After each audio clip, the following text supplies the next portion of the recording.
Ready for action. Okay, sounds good, man. But yeah, back to what you were saying. Class to me is better than in your face jewelry, in your face, even swag. Like if you were just wearing clothes and stuff. Yeah. If I'm gonna get a designer thing, I'd rather just get the small monogram or like small words rather than the one that's everywhere. Yeah, the logos just all over like the whole suit. Yeah, 100%. Yeah. I haven't seen those. There's ones with monograms all over the suit. I mean, you never know out there with how like the way the designer shit is now. To me, that shit's like I don't see myself ever falling in that. Yeah, like motherfuckers walking around with purses and that's not designer shit. That's gay to me. Yeah. Yeah, like, and that's fine. You can be gay, but like at least tell us, just be open about it. Yeah, I think like people just do shit just to do it. Yeah. I'm just like me, I'm a tracksuit wearing throw my logo on the tracksuit, and I'm happy with that black tee. Yeah. Like I'm always about being comfortable. So that's always been my thing. I mean, especially you have your own brand too. So yeah, I actually just started my own shit because I'm like, I was looking at Nike techs and techs are giving me $300. Yeah. So I got my own tech suit, exactly, with my logo on it, and it's I'm pushing it out to the public for half that. Mm-hmm. So that's the benefit of having your own brand is like you make it how you want it. That's what John talked about on episode 2 is you make the thing because it's your brand. You don't have to listen to what anyone else wants. Make it how you want it. Yeah. You're going to wear it. And then you'll know people who rock with it will wear it too. Yeah. And like my thing is like, I want something that people will actually wear, but then people support just out of the fact that I'm trying to actually change my, people just support that in itself. Like every time I drop something, they're like, oh, I want one of each color, or I'll buy one just to like hang up and then buy one to wear, like they always just try to support me in that way and then pushing my brand. I haven't put as much energy behind it as I want to, just I'm still focused on trying to build my career up. Yeah. But overall, I plan on making it like a own thing, pushing it just fast.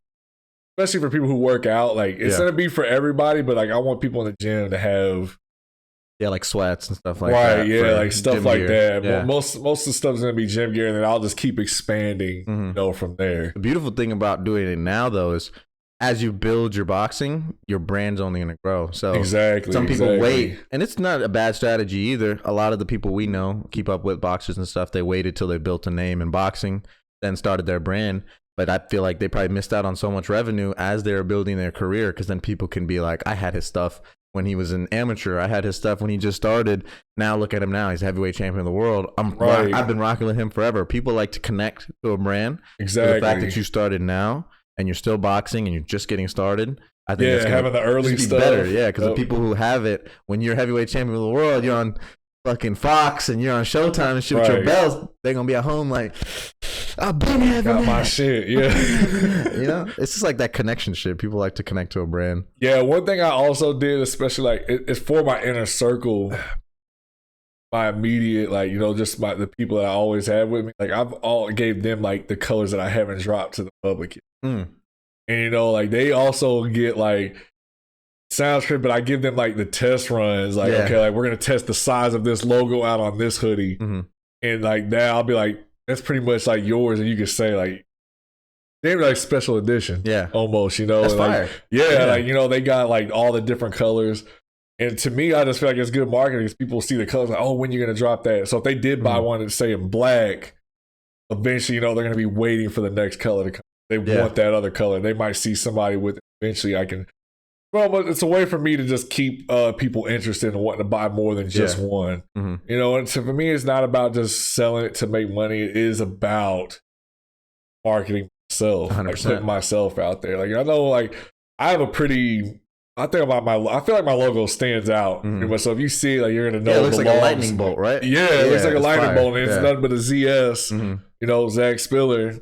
My initials, and I feel like it stands out. And I feel when people see it, they're gonna know like, oh, that is Zach. Whether it's on the smaller scale or the larger scale with building. Yeah, as you build it, it just becomes more recognizable. I mean, yeah, for sure. And you build it, like I said, with your career. Like once you start building buzz just off of who Zach Spiller, the boxer, is, then they're gonna start looking at all other facets of your life. Because then the truth is, the more popular you get, your life becomes under a microscope. So people are gonna look at your whole life rather than just your boxing career. So then they're gonna see the brand and be like, oh. Which I feel like that in itself is gonna be like I feel like I'm gonna go through growing pains with that. 100%. Because even being in Vegas, even just fight week, like you can tell everybody was out there, but there was like the way that Egypt had us moving, it was to put eyes on us. Yeah. And I'm out there, I'm walking around with Riddick Bowe, Joe Joyce and his team, and I'm just surrounded by all these famous boxers, legends, Hall of Famers, exactly. And it's like, and they're all about like keep the eye on you. It's something like I said, I was telling you earlier, my personal life, I always try to keep my personal life pretty tight. But it's gonna be very tough. Like especially when it comes to dealing with like relationships. Like I don't want my damn family knowing about what's going on in my relationship. So I couldn't imagine. I feel like once you get to that level, like you said, so many people are watching you, just like trying to figure out what's going on with you at all time. But at the same time, like I said, it's gonna be growing pains. But I want to build my brand off relating to your common person, average Joe. Yeah, that you'll see walking down the street, because you see these athletes, and I did this myself. Like you'll see these athletes, think like they're special, idolize them. Yeah, you idolize them and put them on this pedestal of greatness that they don't mess up and none of that stuff. And in all actuality, all these people have vices. They have struggles, depression. Like they all deal with all this same stuff that everybody else deals with. Yeah. Some of them have money. Don't. I mean, that might be the biggest difference to you, but money don't fix everything. And I can actually make it worse. Yeah, it could make you worse. If you're a bad person, it makes the bad person in you even worse, because now you have the funding and the capital to feed that desire or feed that part of you that's evil. So money it just accentuates the person you are. People say it changes you. It doesn't change you. It just makes you more of yourself. Right. And I actually learned that when I was younger, man. When I was at work, one of the older guys I would chill out with, the old head, man, he always told me, he was like, money makes you 10 times what you actually are. 100%. So if you're a shitty person, you're going to be a 10 times shittier person. If you're a good person, it's going to make you even better. But I mean, money is just access. Exactly. To whatever you want. But one thing I would say going through this journey, like quitting my job, I made some pretty decent money and I was living comfortably. But when I quit my job, my life stopped revolving around money. Because, like when you're working, you're like, oh, I'm getting my paycheck every week or every 2 weeks. And that's what you're in a wheel like a hamster, and you're constantly 100%. You're running in a circle. And it's like, oh, I'm waiting for my next paycheck. I'm waiting for my next paycheck. You get so caught up in that, I think that you actually lose touch with what reality can actually be, like the actual joys and the small things. Yeah. So I quit my job, walked away from a guaranteed paycheck, especially like in this first year and a half. Like I was like, I don't know when I'm getting paid. And I was okay with that after a while. At first, it was very uncomfortable, but... it's just a change, though. It's a drastic change. Shit, you go from having guaranteed, really safety, because that's what money is for us at this level. At this level, we need the money as safety to just be able to even live, which is fucking insane that's kind of how the world has come to, if you think about it. So when you take away that safety, of course, you're going to be like, fuck, what do I do? For maybe a month or so, you're like, damn, this is crazy. How am I going to maneuver this and shit? Yeah, what I actually ended up doing, I think this probably helped me with not stressing so much about it. So I figured out a year and a half before I decided, I'm like, okay, I'm going to quit and chase this boxing shit 100, like full time. Yeah. I paid off all my debt. The only debt I have is my house. And then I put up... Damn, you paid off the whole house? No. That's what I was about to say. Like, I paid off all my debt except the house. Okay. I got my house still, but I put up a bunch of money to make sure my bills are paid. Yeah. In that house. Like, my house, I can pay it every month. And that I guess you could say, like, that's my safety net. But outside of that, I didn't have no free spending money. Yeah. Like, there's no go out and just buy clothes or video games, whatever, you want to buy. Yeah. It's... be smart about money, making your money stretch. And it was good for me because it actually showed me how I'm really frugal. Like, I don't like spending money. Yeah. So it was one of those things, like, it was even more of an awakening for me. Like, I can make this amount of money stretch this long. Mm-hmm. You know, there's people have this idea. They're like, oh, is that guy this much money off boxing? Like, I haven't made shit off boxing. Mm-hmm.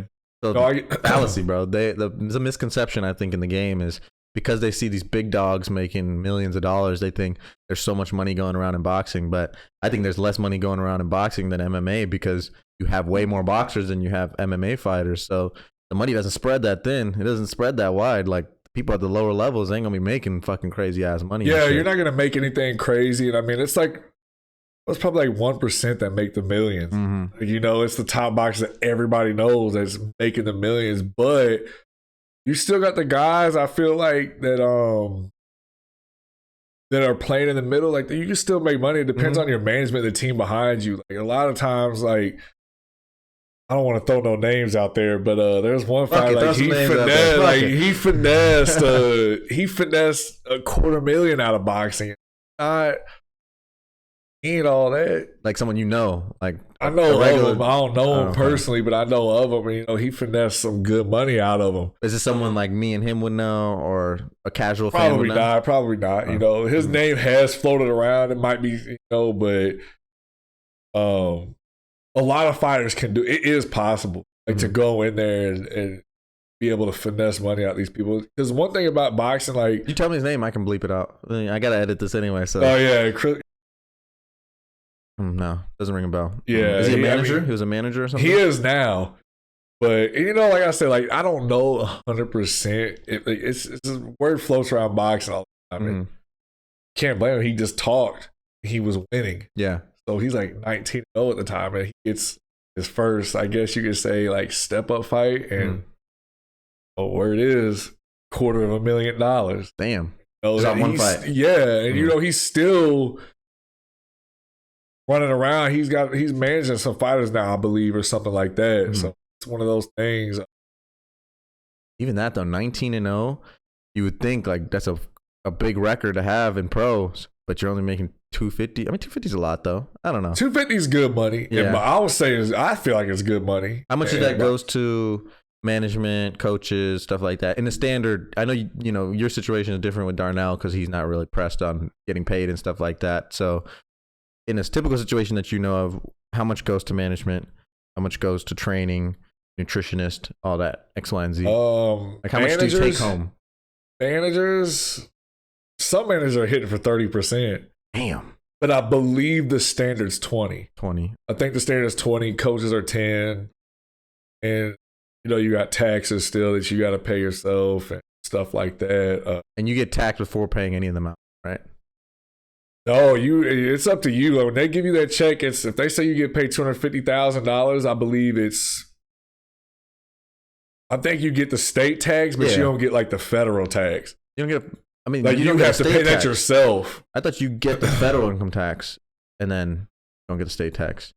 The federal income tax applies to everybody, no matter where we're at, what state you're at, you know. Yeah, but I think you got to pay that yourself at the end of the year when you have to do your taxes. Like it's up to you. So you got to take that money and put it to the side and be like, all right, this is for taxes. Mm-hmm. And I think that's where a lot of boxers have messed up in the past. Like they're getting all this money and they're not paying their taxes. Mm-hmm. And the IRS comes knocking, and that's an opponent you don't want. Yeah, facts. At the end of the day, but I'm still new to this. I'm still learning the business side of it. It's very for me, it's complicated because I'm real particular with. I want to make sure my taxes are. 100%. Also, I also try to figure out how I can save on taxes. Exactly. Mm-hmm. You know, what I can write off and everything. Like right now, I'm putting out more than I'm making. Yeah. You know, it's a part of the game. You know, it's something. You know, I'm blessed to have good people behind me. Standard is 10% coaches, 20% managers. I'm not sure about promoters. I don't know. I think promoters take their cut too. Mm-hmm. You know, but they make, you know, it's like I said, I'm still learning this all along as I'm going as well. But like I said, some managers might hit you for 30. Everybody does it different. Yeah, that's the I guess you could say one of the good things about boxing. Mm-hmm. Everybody does something different. Yeah, you have different choices. And I think another thing too, man. Like people get it This is how I think a lot of money is taken too, because a lot of people, at the end of the day, the manager works for me. Yeah, 100%. You know, and a lot of times money might go to the manager and then they pay you. Mm-hmm. That's how it should be. That's And weird. I think that's how like some people get fleeced out of thousands, millions of dollars, you know? That's a different relationship. That means you're the manager's fighter, which is not right. It should be, like you said, you're the independent contractor going out there and performing, not the manager. Right, So, you know, but the managers, they put up money to, you know, make sure your career, it benefits you. It benefits them. It's almost like you're a stock. Yeah. Hope that it hits, you know, you hope that it stays in the green and it keeps rising.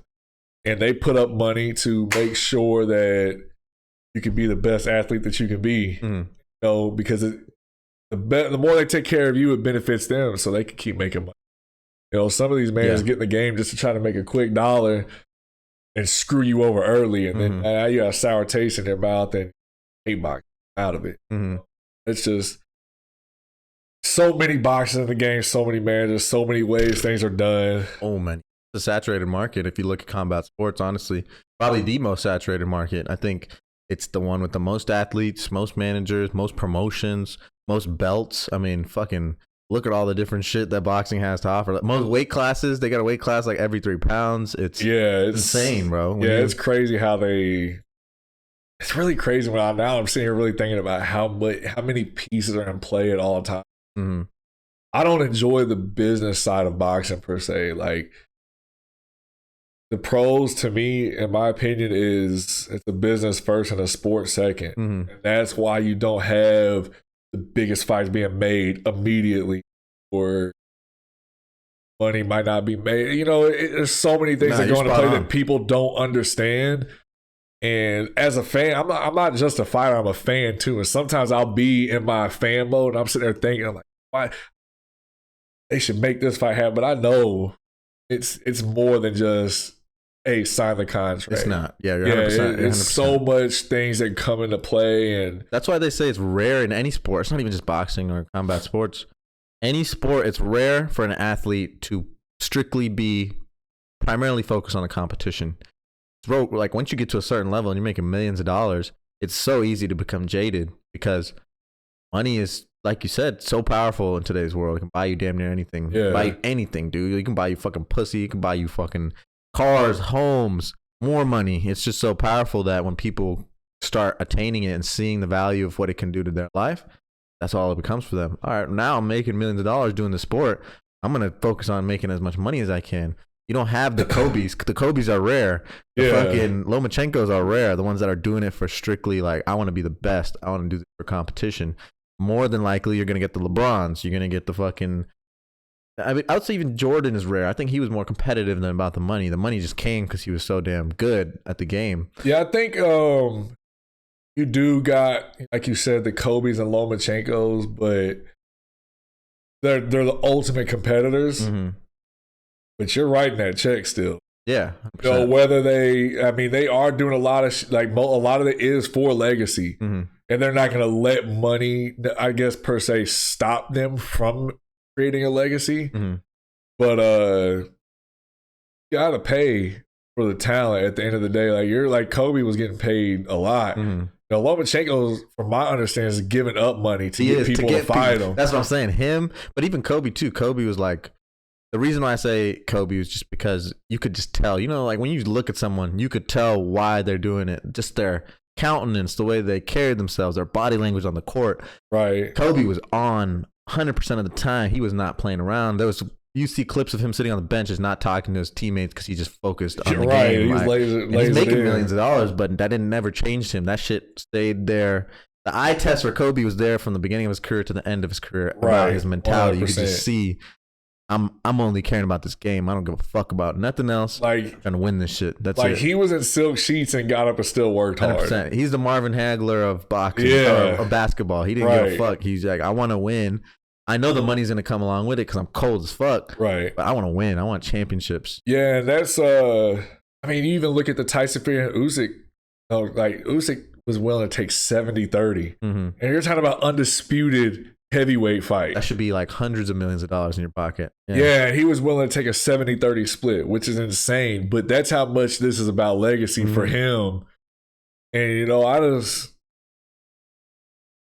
that fight wasn't going to happen when it was. You know, they were talking about it. Like, that fight wasn't going to happen. There was no way. April 29th, they had 5 weeks left of camp. Like, I don't know if I think Usyk was training. I don't know about Tyson Fury. And it came out and said that he wasn't. But, you know, it's Tyson Fury loves to fight too. I think it's more about money for him. I think. Yeah, he wants that money. The fact that he pushed for a 70-30 tells me it's more about money than it is about the game for him. Because, like you said, Usyk was like, "Fuck it, I'll take the 70-30."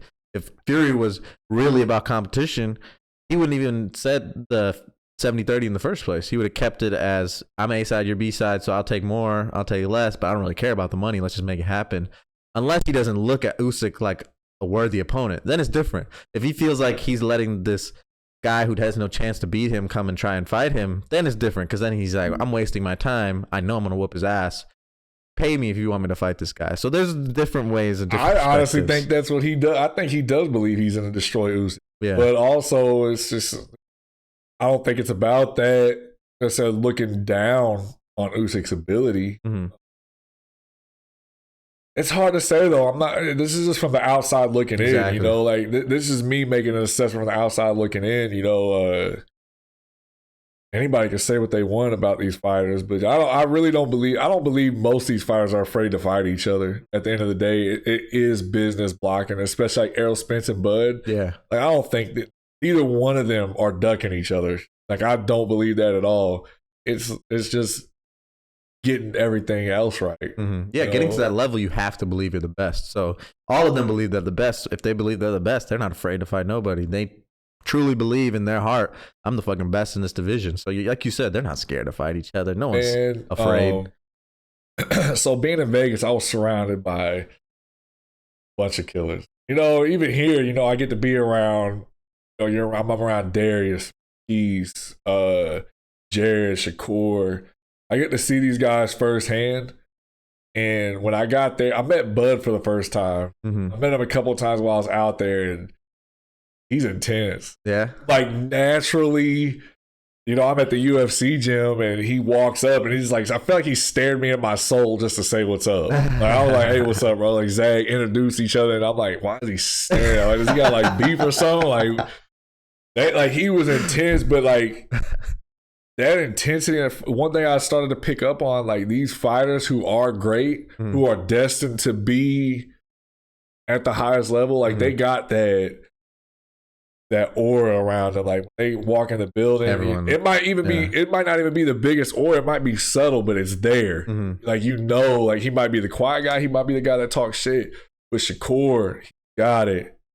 Jared, Bud, Joe, Ugas, like Robesi Ramirez. Like I got to be around so many great fighters. You just feel like, oh, that motherfucker. Whether they got a loss or not, they're at the top of. They've been at the top of the sport at one point, or currently at the top. And it's it was just a great feeling for me. The one thing I take out of it myself is I don't feel uncomfortable being around either. Like I know that you belong there. Yeah, I know I belong with best, and I haven't reached my potential yet. Like I'm still learning so much. Like, you know, I've been boxing since I was 16, about to be 29 now, but I didn't really start learning sweet signs of boxing like 2 years ago.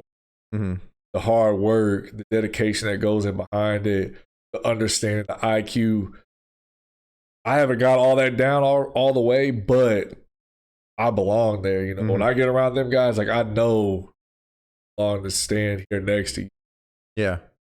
You know, I give all of them guys props all the time, man. A lot of people say I'm too nice. Like, oh, you're too damn nice. But at the end of the day, I'm gonna give all the props, but just like do believe, like, y'all gonna be giving me my roses soon too. Yeah, you know, and you know, people have given me my roses already. Like everybody sees how hard I work. Like I've been in camp for 5 months. Like since November of last year, I went to camp with Jared, came out of that camp and straight into my camp, went and fought, 3-4 days later, I'm flying to Vegas to do camp with Joe. Mm-hmm. And, I just landed last night and shit, I'm here now. Yeah. So like I work very hard. I'm extremely dedicated. I'm a sponge to this shit. Mm-hmm. You gotta be, bro. If you want to be the best at something, you have to fucking put your all into that shit. You have the rare exceptions. Like some people had full-time jobs, some boxers and fighters, where they were able to do a full-time job and still do fighting. Like, I don't know if you know who Rich Franklin is in the UFC. He was like a former middleweight champion. Sounds extremely familiar, but I'm not too familiar with like UFC. Yeah, he was a full-time school teacher or a professor while he was middleweight champion of the world in the UFC. So that's a rare exception. Most people to get to that level gotta put everything into that shit. They go to the gym. They don't leave the gym till like 4 or 5 in the afternoon. They've been there since like 8 in the morning, and in between that, they're not going crazy, doing stupid shit. They're probably sleeping, getting their rest, recover, hit the next training session and shit like that. Yeah, and that's what I did for a while. I was working 12-hour shifts, and I would get up at 6 in the morning, go to work until 6 in the evening, drive home, go train for an hour and a half, get in the shower, eat, go to sleep, get ready for the next day. I had to do it myself, but I knew to really take this shit to the next level that I had to walk away from the job.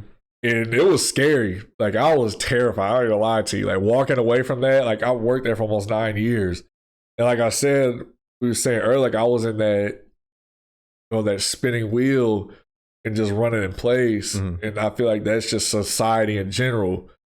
And, thank God for Darnell and his wife, man. Like, they've supported me. Like, I haven't been able to do none of this on my own, and that's a misconception. Like, a lot of people think I just jumped out here and started doing it. Like, Darnell and his wife have made this journey so much more easier for me. Like, he welcomed me into his home and was like, hey, you can stay with me. Like, we're gonna chase this dream together.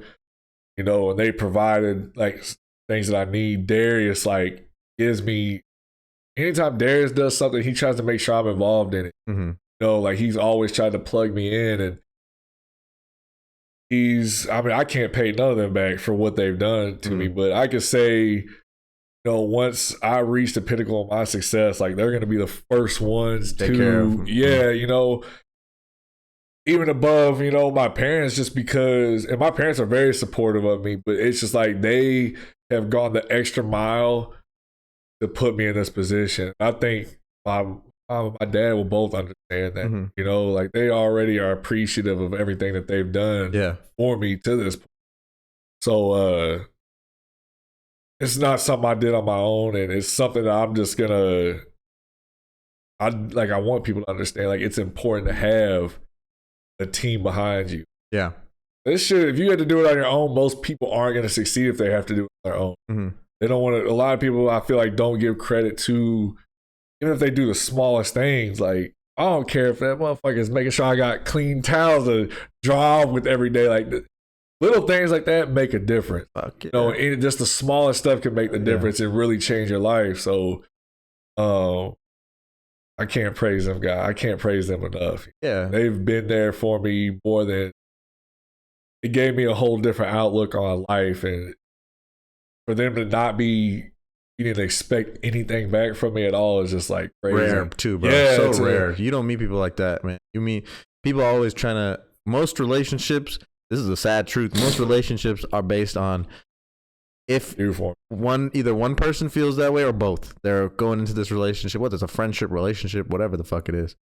There's always one or both are looking at it like, what's the benefit for me to, keep in contact with this person, or meet up with this person, or hang out with this person, or work with this person, whatever it is. It's like, what's the intrinsic value for me to get out of this?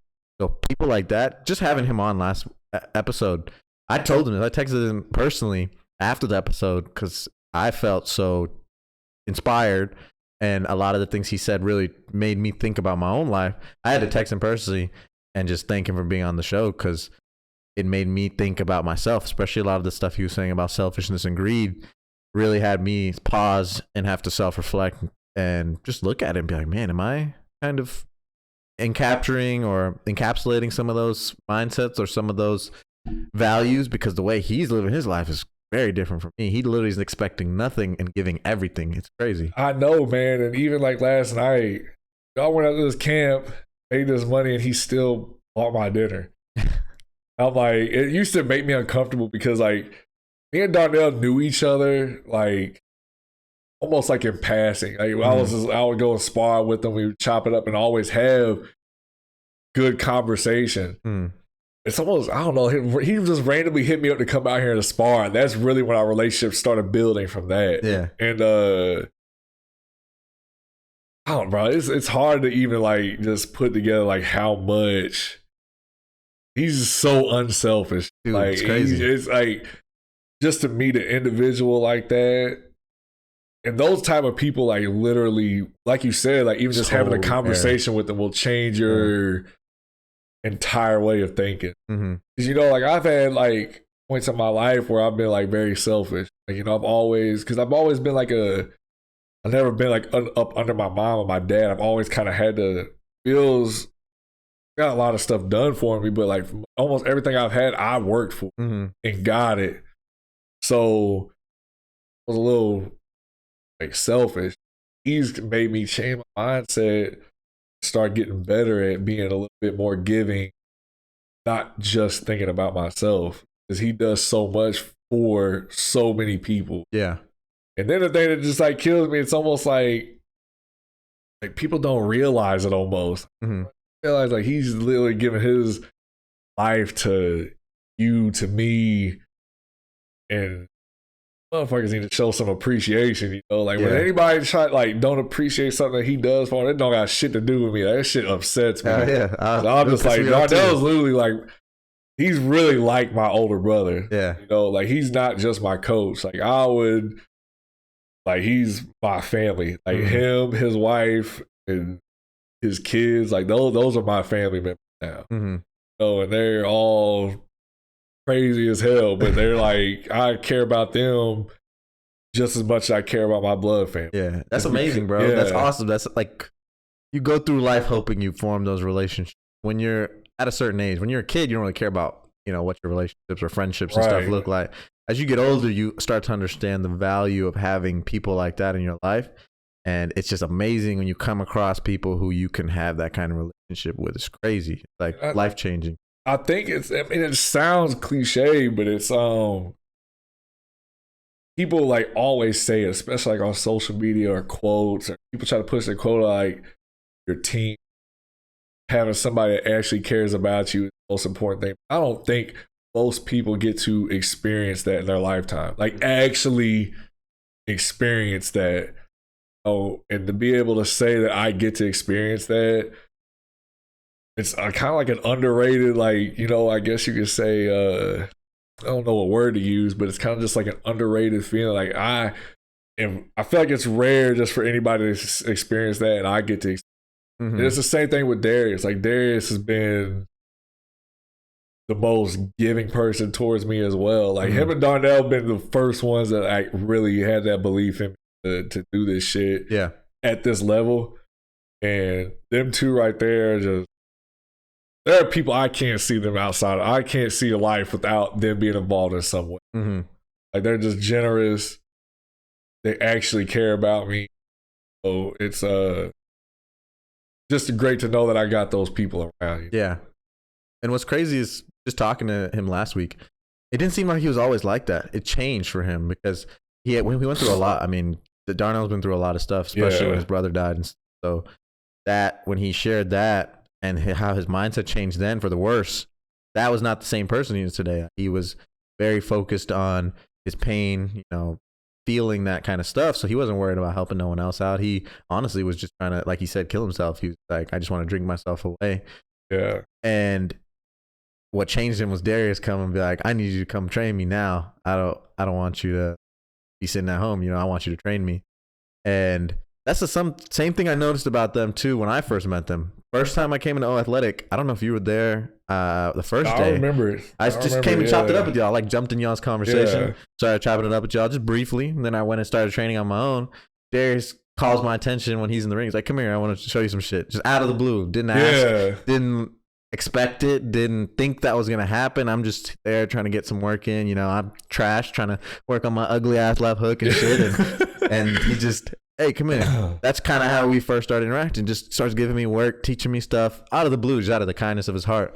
Next time I came, Darnell, same shit. Like, first time I meet Darnell, same thing. I think it's a group of y'all there. I'm chopping it up with y'all. Go do my work again. Darnell, same thing. Starts giving me pointers and stuff. Just out of the blue. I didn't ask. Wasn't curious. I mean, I was curious, but I didn't articulate or anything. Just comes and giving me pointers and stuff like that. They're just so genuine to help whoever is in need or whoever they think they can give help to. They'll help, and that shit is so fucking uncommon. I don't know if I have a few people in my life like that, but it's rare, man. It's rare, and it's not always like that. Sometimes they have to grow into that role. Sometimes we have to become that person. Oh yeah, for sure. That's like something that. Like I mean, even now, with you just telling me that is just another reminder to me to be like, I'm not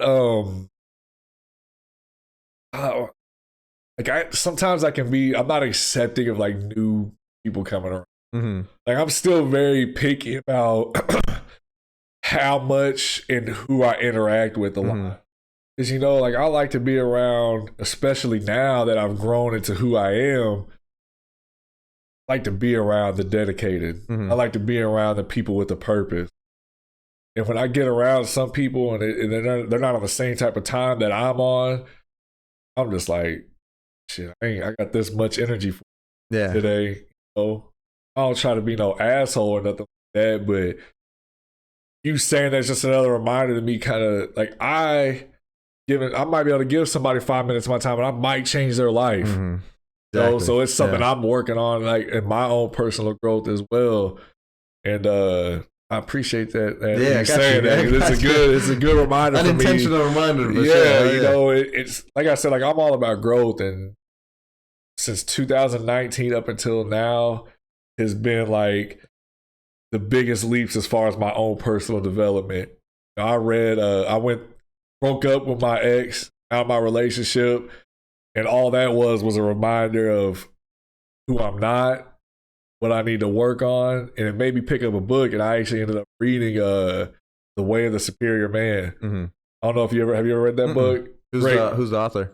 Oh man, I cannot remember the guy's name. I can't remember the author's name, but the book is The Way of the Superior Man, and it changed my life. Like, it literally, I was reading the book and I got to the edge of the bed and I pretty much admitted my fears, like what I'm afraid of, and faced it for the first time. And that's where my actual growth as a man began, right there. What would you say they were, if you could share? Because I feel like they'll probably be the same that a lot of people have. I feel like when we get to that point, because there's a point, like you said, because I used to have anxiety pretty seriously, and no one would know because I do a good job of hiding it. But I have anxiety with my fears, like you said, insecurities, or just different bullshit that I was giving energy to that was affecting my well-being.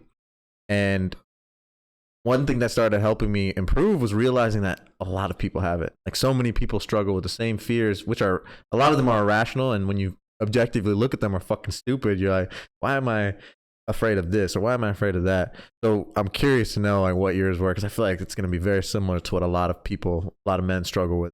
I feel like just the biggest thing I took out of it was to actually get on my purpose. You know, like, find your purpose, and it doesn't matter what it is. Like, it can be, purpose might be collecting race cars or something, you know, but like, dedicate yourself to it. Get behind it. Like, that was the biggest takeaway from it. Like my purpose is boxing, you know, and then my purpose grew from that. Like, now, you know, I want to inspire somebody, whether it's one person, 100 people, 1,000 people. I want to inspire somebody to take that same leap of faith that I took. Take that risk, you know. And I would say, like, the purpose, like the fear of judgment. You know, like I was telling you guys earlier, like, when I was younger, judgment had a grip on me, because I'm just like, I'm not gonna do that no more. I think I'm lame or this and that. You know, I stopped doing what I love because this person said it was lame. And the thing is, though, they probably did the same shit too. Yeah. You know, even like when we were younger, like, I don't know if you was ever into anime, but a lot of people, I'm know, still. yeah, Come on, man. So I watched. Come on, Oh man. yeah, see, Come on. that's me My not paying shit. attention. That's Yeah, my shit. so I watched it when I was young. I was never like super into it, but people, oh, that shit's corny and lame. Make you stop Whoever doing said that, something you love. corny and lame. Exactly. They don't know and anime. the thing is, though, Shit. and like I said, a lot of the people that made me feel that way were doing the same shit. Yeah. They were just putting up this They were facade. closet enjoyers of it and shit. Yeah, really, yeah, closet enjoyers. So, getting rid of that fear of judgment. And I still got a little bit of it. That's I a still, big one, man. Yeah, Everyone, I still everyone deal has with that. it. Yeah, I still deal with it. I don't just that fear of judgment, but then also being able to be comfortable with who I am. Like when I went to I remember vividly, man, I was reading the book and I read one part of the book and I closed it because it was talking about like facing your fears, like being honest with yourself. Mm-hmm. And I had a self-talk. I went to the edge of the bed and I sat there and was like, this is what I'm afraid of. Like, I'm afraid to fail at this, afraid of this. I'm afraid of not being this. And I faced that. And I've grown so much from actually facing that fear instead of like trying to hide it all the time. Mm-hmm. A lot of times we know we have the fear and we just bottle it up and be like, well, if I hide it from everybody, it's not real, but it's very real because it just becomes bigger. Yeah. Yeah, because in reality, man, you're the only one you're the main person in your world. Mm-hmm. So other people's opinions don't matter at the end of the day. You know what's crazy too and powerful about that? When you realize that the judgment of others thing that we all struggle with, the biggest turning point for me, and probably for you too, maybe, I don't know, is realizing that everyone has it. But then you realize no one's really thinking about you because they're all thinking about themselves. Everyone's in their own head thinking about what they're doing, and if other people are judging their own behavior, their own words, all that shit. So when you really take a step back and look at it, it helps you realize no one's paying attention to you. They're all paying attention to themselves, what they're doing, how other people are perceiving them, what they think other people are thinking of them. Right. No one's caring about you. They're caring about themselves. They're doing the same shit to themselves. And that is that's a great way to look at it too, man. Like I said, it's something I still struggle with, not nowhere near as much now. Mm-hmm. Now I'm older, much more comfortable with myself, and honestly, I can just say like me exiting that relationship is probably the best thing that's ever happened to me. Because if I stayed in that relationship, this wouldn't be happening. Like everything I'm going through wouldn't be happening. And then it was just a wake up call for me. This is not who I am. I'm not who I thought I was. I thought I was gonna be, XYZ in a relationship. Your typical like, I'm gonna just provide for my woman, not be this. But then I got in a relationship, and I had my flaws. I was selfish at times. There would be times where I wasn't willing to meet in the middle. She wasn't perfect either, but neither one of us were, and we broke it off. And as soon as I broke it off, within that week, I called Darnell. I was like, I gotta lie to you. Yeah, I feel like I got so many distractions. But he was like, but the thing is though, you don't have the big distraction now. Trying to committed relationship. Exactly. Yeah. It's different. Like if she had been, I don't know the details, but I'm assuming she really wanted you to put her values and her feelings, her emotions prior to maybe your dreams. And that's going to be a problem because then you care enough for her where you try to do that and you're like, okay, I should do that. Like I care about her feelings. That's the biggest thing about being in a relationship that I learned because I just got out of a my first ever actual committed relationship. The biggest change for me was having to actually care about someone else's feelings, having to care about someone else's emotions. You're preaching to the fucking choir, bro. That was like the biggest thing for me. Like I said, like for most of my life, it's like I've always been. I don't give a fuck about your shit. Like yeah, exactly. I'm so sorry. having to learn how to think about someone else, like in seriousness, like and think about someone else was a learning curve. And like she was very supportive. Like she did support me, but one of my flaws, even to this day, is I can only focus on one thing at a time. Right now, my career is my focus. Like my focus drive is on making this boxing shit work. And there's no way I could have done that and managed our relationship. Mm-hmm. So even if I stayed in that relationship, if I wanted to go for my career full time, it would have tore our relationship apart. You know, at the end of the day. And that was just a learning experience. Another thing too, like the biggest thing I took out of it was I couldn't be myself when I was with her. Mm. Like that was when I realized, me breaking up with her made me realize I was walking on eggshells for the years we were together. Mm. And I couldn't actually express myself the way I wanted to and live life the way I wanted to. Mm-hmm. I was so worried about her feelings, bro. You wanted to make sure you wouldn't at the fuck end up of her the day feelings. is what it was, you know. Yeah. And like I'm very nonchalant too, so like they think that I wouldn't care, and I care, but I just didn't know how to express those emotions. Like me growing up as a young man, I think a lot of people deal with this now is we don't know how to necessarily like show any type of emotion outside of like, for me, I'll say for me was anger. Mm-hmm. Like anger was how I expressed most emotions. Yeah, same. So even if I'm sad, you know, it was a blatant outrage. You know, I could be happy here and there, but I think most people, like I dealt with depression a lot, Mm-hmm. you know, and it's been something that it's been on and off for me. Mm-hmm. After I got out the relationship, I went into a depression, and you know, I had coach dancer Darnell, the one that pretty much like coached me out my depression, and they pulled me out of that place. A lot of people had no idea I was depressed because I'm out there partying still. I'm smiling with my friends, doing everything I love to do, but like mentally, I wasn't. You weren't there. I wasn't in a good place. It was life was kind of like cloudy at that point, and Darnell and Dancer like saved me. So like they kind of just saved me from that. Now I don't battle with it as much. Like I got like a real good. I know when my depression is triggered, and I went through it actually last year, sometime around July. Like, I mean, for like a week. I mean, I wouldn't come out the room. I wasn't going to training, and it was just something triggered me, and it pulled me into this. It pulled me deep, actually. Darnell was there for me.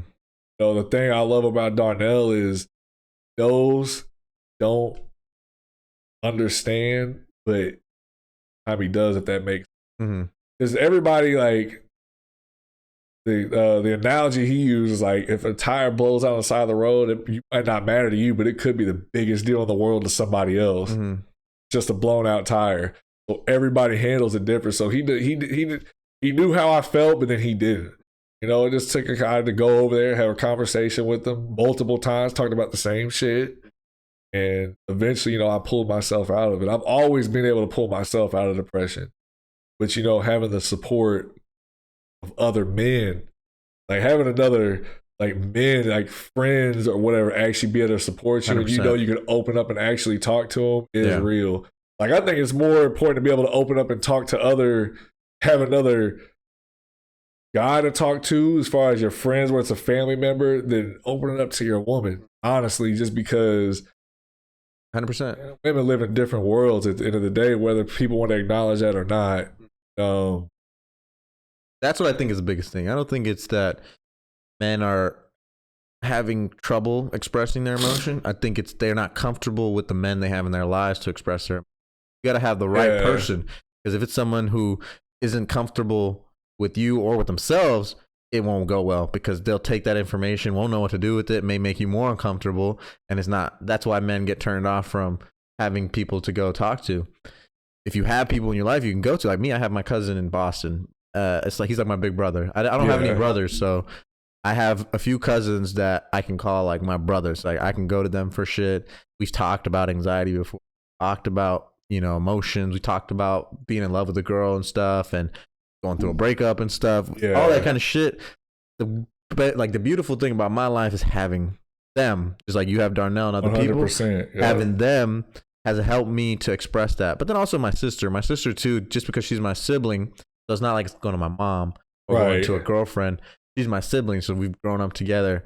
Being able to also, I don't want to say unload, but being able to share some of my burdens or stresses with her makes a huge difference. Just being able to vocalize it and share it with someone who you know is not going to take that information and hold it over your head, or take that information and damage you with it.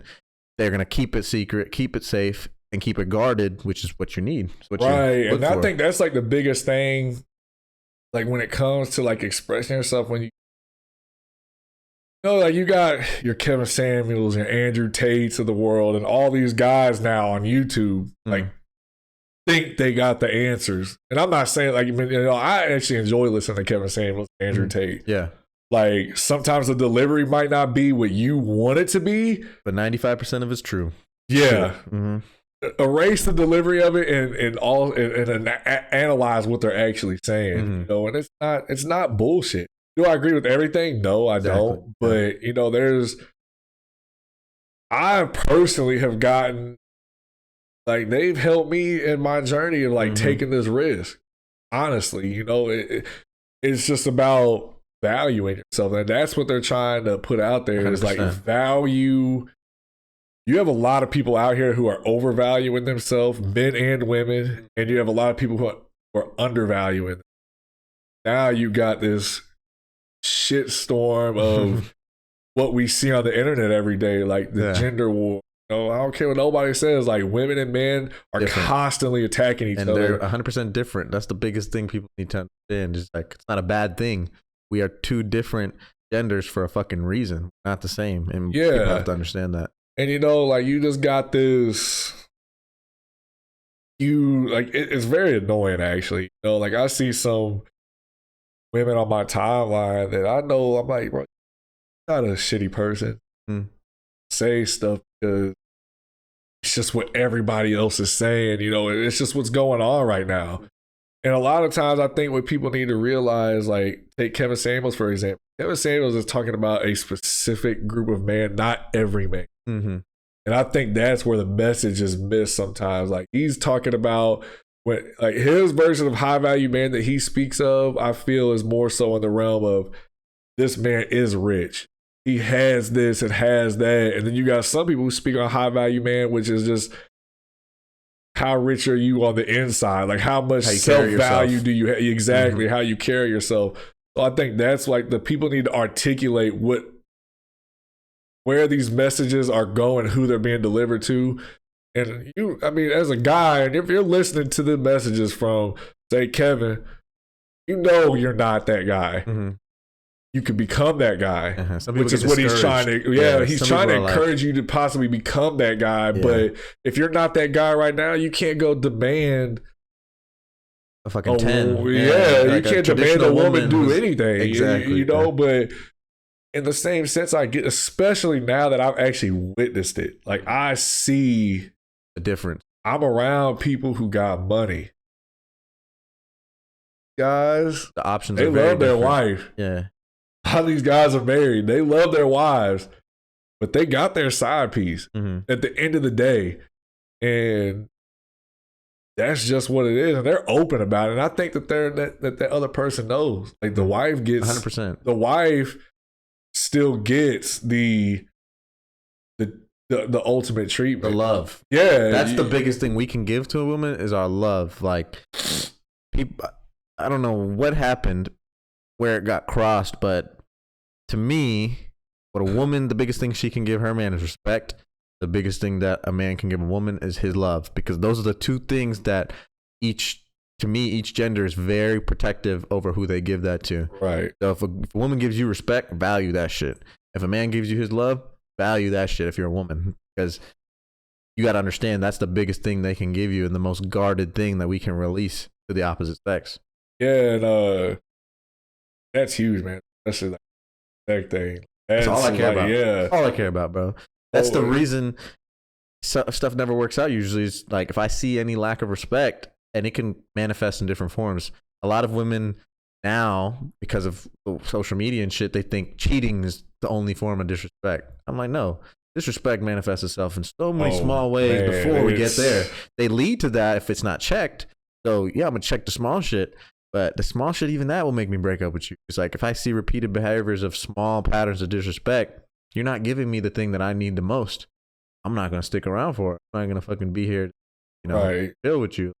I need full respect. Just like you need my full love, I need your full 100%. You know, and like, I mean, with that being said, like, bro, I can't do relationships right now. Where I'm at in my life, like, I don't have the patience for it.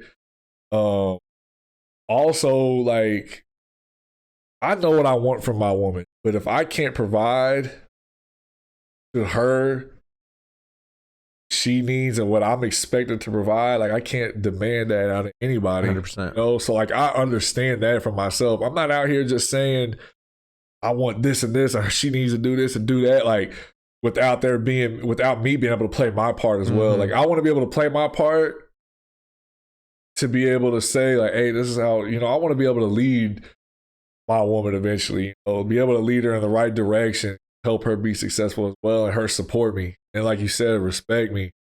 But where I'm at in my life right now, I can't do a relationship, especially like I was telling you earlier, like I can only focus on one thing at a time.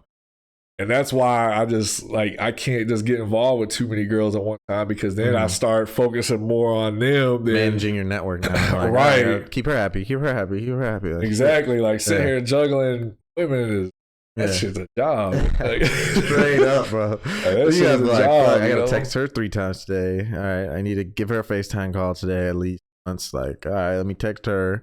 Yeah, that's just annoying, bro. I did that once. That was a period in my life where I tried that because I thought that's what it meant to be a high value man. I need to have as many bitches as possible online. So let me just have like 6, 7 girls I'm talking to at once. And so, bro, you literally have no time for nothing else because you're responding to messages. You're trying to keep the attention on them enough where they don't just get pissed off and cause a scene and have a temper tantrum. So you got to give them enough attention. And all you really do is you work, and then the rest of your time is with girls. Because then every evening you got to spend time with them because you got to see them at least like once a week or some shit like that. Yeah, that's the main thing right there. Like my biggest thing, like the couple girls that I deal with now, they have a very good understanding of who I am. Like you got to understand, like you're not gonna talk to me every day. You're not gonna hear from me every day, and my purpose comes first at all times. Like there's no time, even if I get to commit a relationship, my purpose comes first. And the reason why I say that is because it's going to lead to my happiness. That's going to trickle down to you.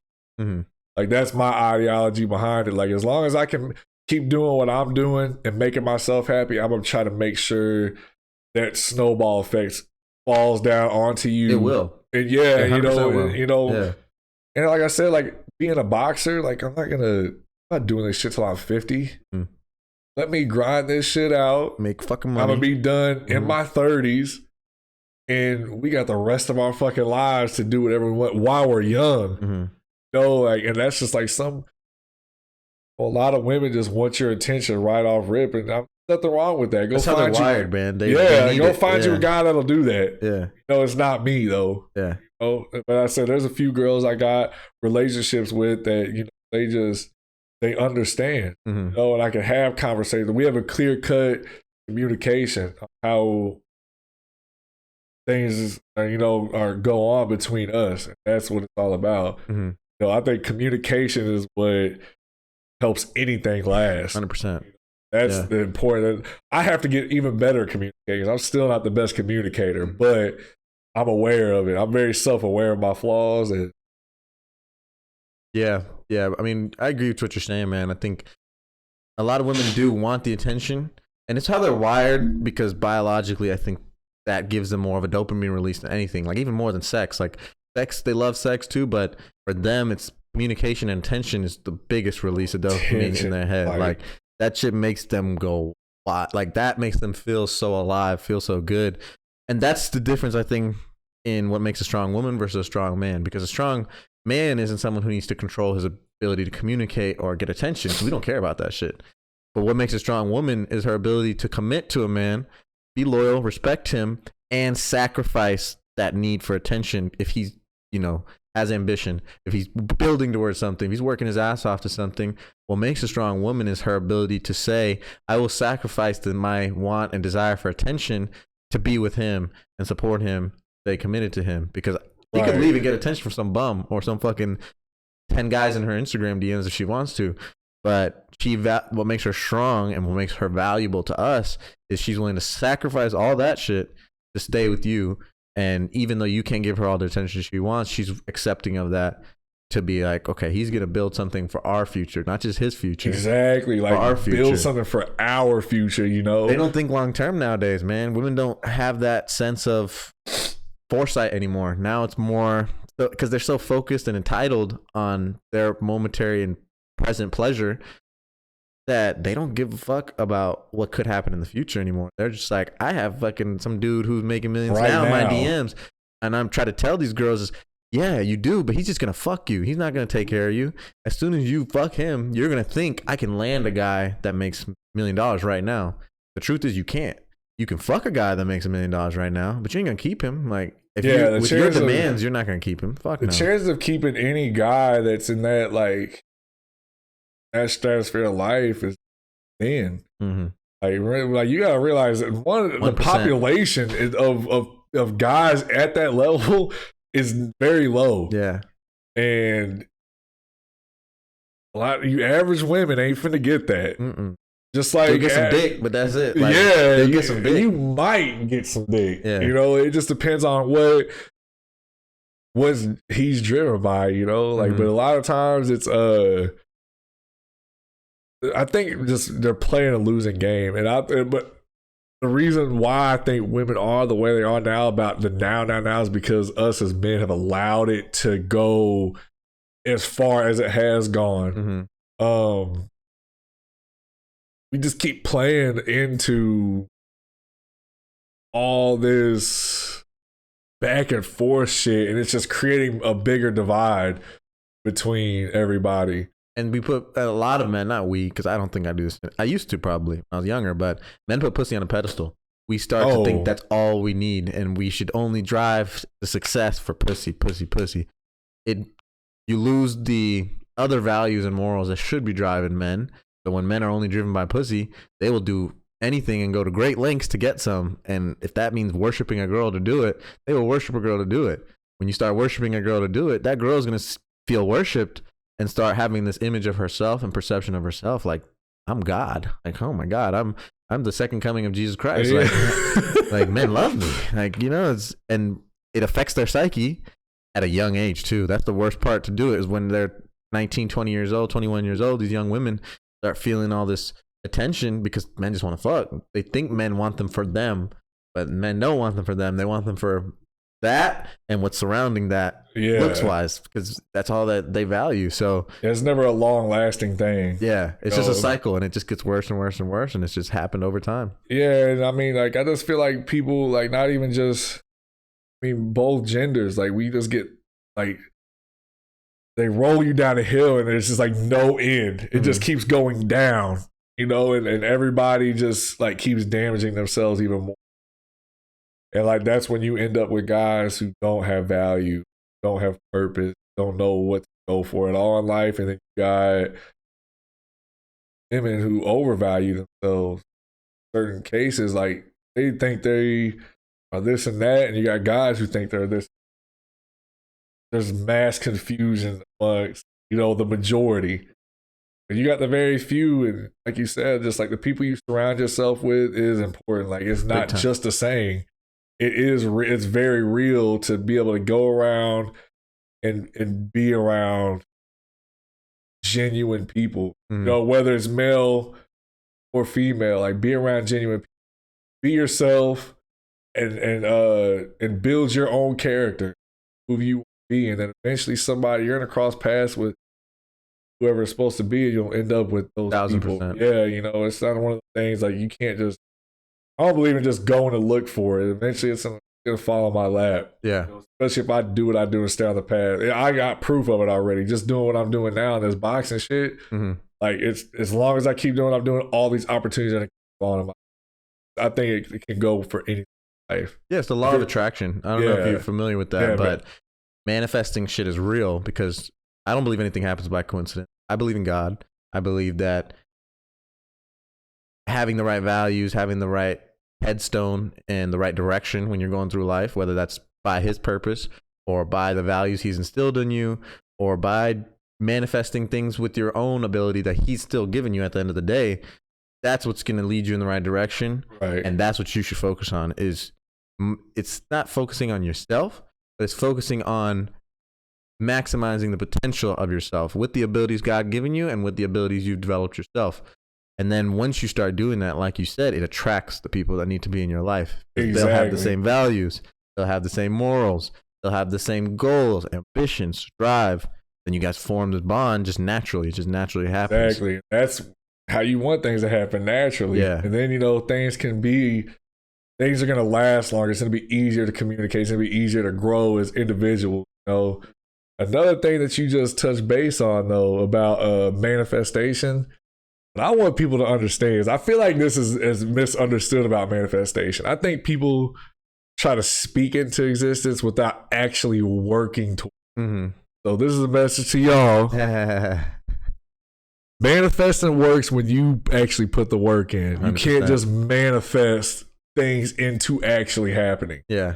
And I feel like that is something I see all the time. It's like, manifest. I'm gonna share this post on Facebook and it's happen, or something like that. I feel like people do that all the time. Like, no, you have to actually put work in towards what you're manifesting. Bro, the girls in the story quotes is the biggest shit that makes me laugh when I see that shit. I'm like, girl, I know what you're doing. You ain't doing that shit. Like, I seen you last week. I seen you yesterday. You ain't doing that shit. Delete that quote off your fucking story before you make a fool of yourself. Bro, I think a lot of people do that shit, man. Yeah. They just try to create this image of themselves that they're actually not. But never too late to change. No, you can always, as long as you're living life and wanting to grow, you're gonna grow. You just have to be open, no matter how hard it is. Yeah, it has something to do with facing reality. A lot of people don't live in reality anymore. So something I posted today, I don't know if you saw, but I posted some shit on my story about all the stuff that's going on. Tate getting released, the January 6th protest. The guy that got arrested, the main guy with the shaman suit, got released. All this stuff that's happening, but you don't hear about it, and nothing that the mass population is consuming is sharing these things because they want to focus on, like, right now, it's the Trump indictment. Everyone's focused on the Trump arrest. Yeah. Reality is not reality anymore. Reality is what you consume. That's what's going to be your reality. Sure, yeah. So if whatever you're following, whether that's a media outlet or a celebrity or whoever it is that you decide to get your information and feelings from, that's what you're going to be your reality. Now, whether it's true or not, whether it's the objective reality, is a completely fucking different story. The biggest thing that's going to get people to start following their purpose, start manifesting, start getting back to God, values and shit, is opening their eyes to objective reality, because most people are not living in objective reality. They're living in this world they've created, and 9 times out of 10 that's not going to be healthy for them if they're just focused on some bullshit that they believe in or that they see from the people they follow. It's going to lead you down a bad path. And whether that's mentally, your life, your social circle, whatever the case is, when you finally see objective reality 10, 15 years down the line, you're going to look around and be like, fuck, where the hell am I? Like, right, man. And where the fuck did I go? You'll realize so much time's been wasted. So much. And then by the time you realize reality is what it is, it could be too late at that. Mm-hmm. That's why I think for me, I want to relate. I want my reach as an athlete, making it to the top. I want people to be able to relate to me as a being. Mm-hmm. I want people to realize that I am human. Like, I'm not per se anybody special. The one thing I'm doing that you might not be doing is taking risks. Not quitting. Easy to quit. Easy to not take a risk. Mm-hmm. Take those risks. I was afraid. Still do get scared about certain things sometimes. You're walking into a place of the unknown. So now it's just like, take that damn risk. 100%. You feel so much better too when you do it, bro. When you're in the uncomfortable and then you finally get comfortable there.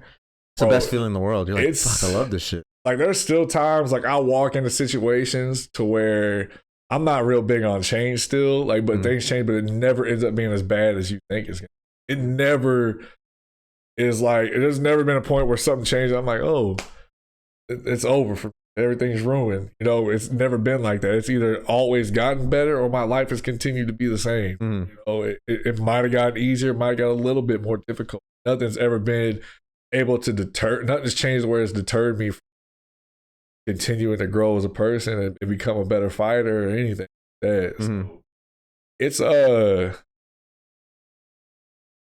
it's easier said than done. It's not stop being afraid, but Never goes away. yeah, like don't be afraid to take a risk. Like I'm just so big on that, man. I can't say it enough. Like take that risk, take that leap of faith. And what's gonna happen? You might fail. It's a learning lesson. Life is still the same, and you can take a learning lesson out. Mm-hmm. Like my thing is though now, like say if I did fail, like I had everything by the time I was 26 years old. Like I bought my house, I'm debt free, got the car that I wanted, all that shit. Mm. If I have to go back to that, I know I can do it again because I got the experience. I did it already. Mm-hmm. So that was just another reason, something I learned later after I did quit, that like I can go back and easily make it happen. But this time I'm gonna do it with more experience and a better mind going forward for it. So I'll probably be able to find success doing that way again. I'm not planning on it. Like I plan on making this shit work. Mm-hmm. I plan on becoming a world champion. Exactly. I have the ability to fall back and do what I got to do. And no matter what, I'm going to succeed in life. Mm-hmm. Like I feel like as far as this boxing shit's gone, I am successful because I got out that wheel of life that the 95% are stuck in. So now everything else is just like icing on top. Yeah, I have a question about that, but I got to go pee real quick. All right.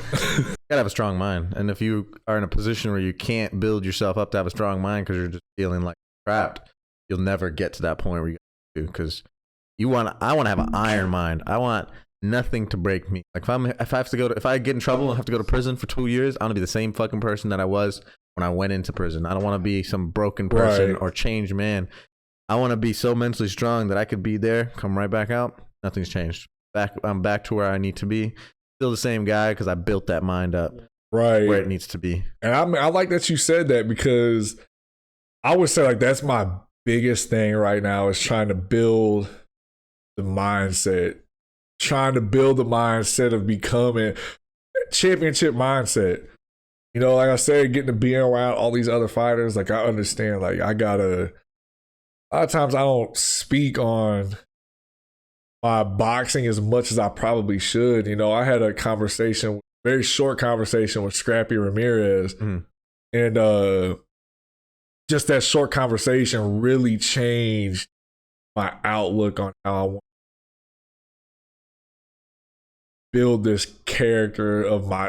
my character as a fighter. You know, like I told him my goal is to be in the top 100 of heavyweights, you know, on BoxRec and this, and he's like, higher than that, aim to be ranked in one of the sanctioning bodies. Like that's gonna hold more weight. BoxRec don't hold no weight really, honestly. And 100%.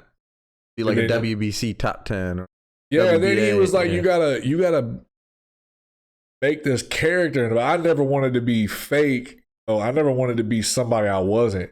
But it made me realize I'm like, I can actually feel if I feel like I'm one of the coldest motherfuckers out right now, I can speak on it. And I need to be able to say it with confidence. I need to be able to speak on my ability and be comfortable speaking on my ability more often. Yeah, you don't have to be fake. You just have to turn your personality up to a 10. Like, you just have to change the knob. That's it. A lot of people live with the knob on 2. A lot of people don't. They feel nervous to turn the knob up to 8 or 9. But fuck it. Like, what do you have to lose? We're on this earth for a little while. Live at a 10. Live at a 9. Be yourself at a 10 or a 9. Don't be yourself at a 2. Because I've noticed that lately is the more I turn up myself, the better my life feels, the better my interactions go, because I'm real. There's no awkwardness. There's no inhibitions. It's strictly, this is who I am. You either like it or you don't. Yeah. And I love it because I can just be myself. And then once I'm at a 10, I don't care who doesn't like it and who likes it. People that like it are going to be the ones who stick around. The ones who don't aren't going to be there. And yeah, for sure. And in boxing, you have all those cameras on you. So you turn up to a 10, you're going to have more people who are going to decide, do they like Zach at a 10 or do they not like Zach at a 10? Like and that's what you want. You want more people to have that choice, be faced with that decision. Am I going to fuck with Zach at a 10 and follow his career and start following him, which builds your value? Or, man, I don't like him. I'm not going to follow him. Or, I don't like him. I'm going to follow him to watch him lose. Watch him lose, yeah. You know, yeah, it's one of those. You gotta face people with that choice. That's what a lot of people don't do. I think that's a dope concept, though. What you just said, though. I kind of looked at that way, but not in that context. But with Scrappy saying that, man, like it really, that was a trigger for me. You know, I came back and I'm afraid to speak on how good I feel I am. You know, like I feel like I'm going to be an elite fighter. No, I'm still learning though. Like it's one, like I was saying earlier, like it's one of those things. Like I'm learning on the job. An elite fighter, not going yeah, to be. I am an elite fighter, and it's like That's about, it. and it's just about becoming just like full circle, like putting all the pieces together. Like right now, I have all the pieces, and I'm just putting them together. Yeah, you're there, bro. It's something that Darius said. Until you believe you're that guy, it doesn't matter how many people tell you you're that guy. You won't feel the difference until you know you're that guy. And so I feel like you're still probably haven't realized that you're that guy, because all of us look around and we see you and we're like, okay, he's that guy already. You probably just haven't turned that corner yet where you just fully know, like, I'm that dude. Like, once you get there, I feel like I'll say changes. like in the last like 6 months is when I really started to feel like I was like, no, I really am that good. Yeah. You know, and I'm still learning though. Like it's one of those things, like I enjoy learning this shit and becoming better. Like that's like the most joy I get out of this shit. Like even just being in Vegas, I was training with Joe, but I was in the house of the school of Cuban boxing pretty much. I was training with Cubans, and they always had the answer to why they're doing what they're doing. I'm just you know, and then it goes hand in hand with what me and Darnell work on all the time. And that's what I love about Darnell as well, is like he's not afraid to let me work with anybody else. He knows where my loyalty lies at, and then I take what I want from whoever I'm working with, and I bring it back to him. I'm like, let's continue doing this, and that's how we're gonna do it.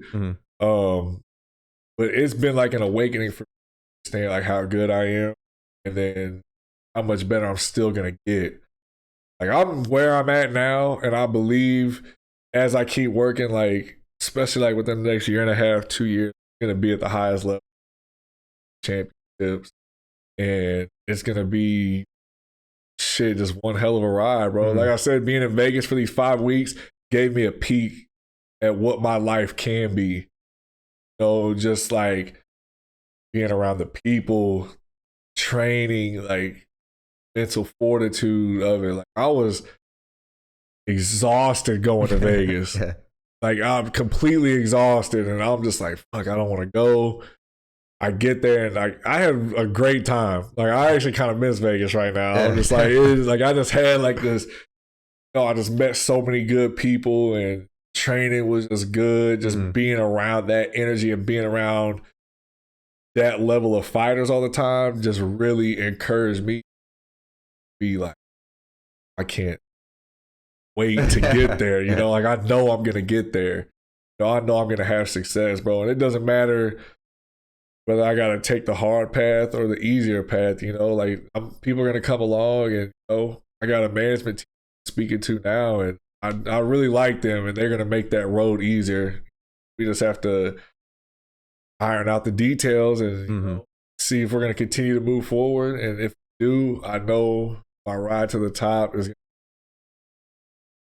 fun. Working with people that actually genuinely care about me as a person and care about my growth as a fighter. Yeah. And that's what this shit's all about, is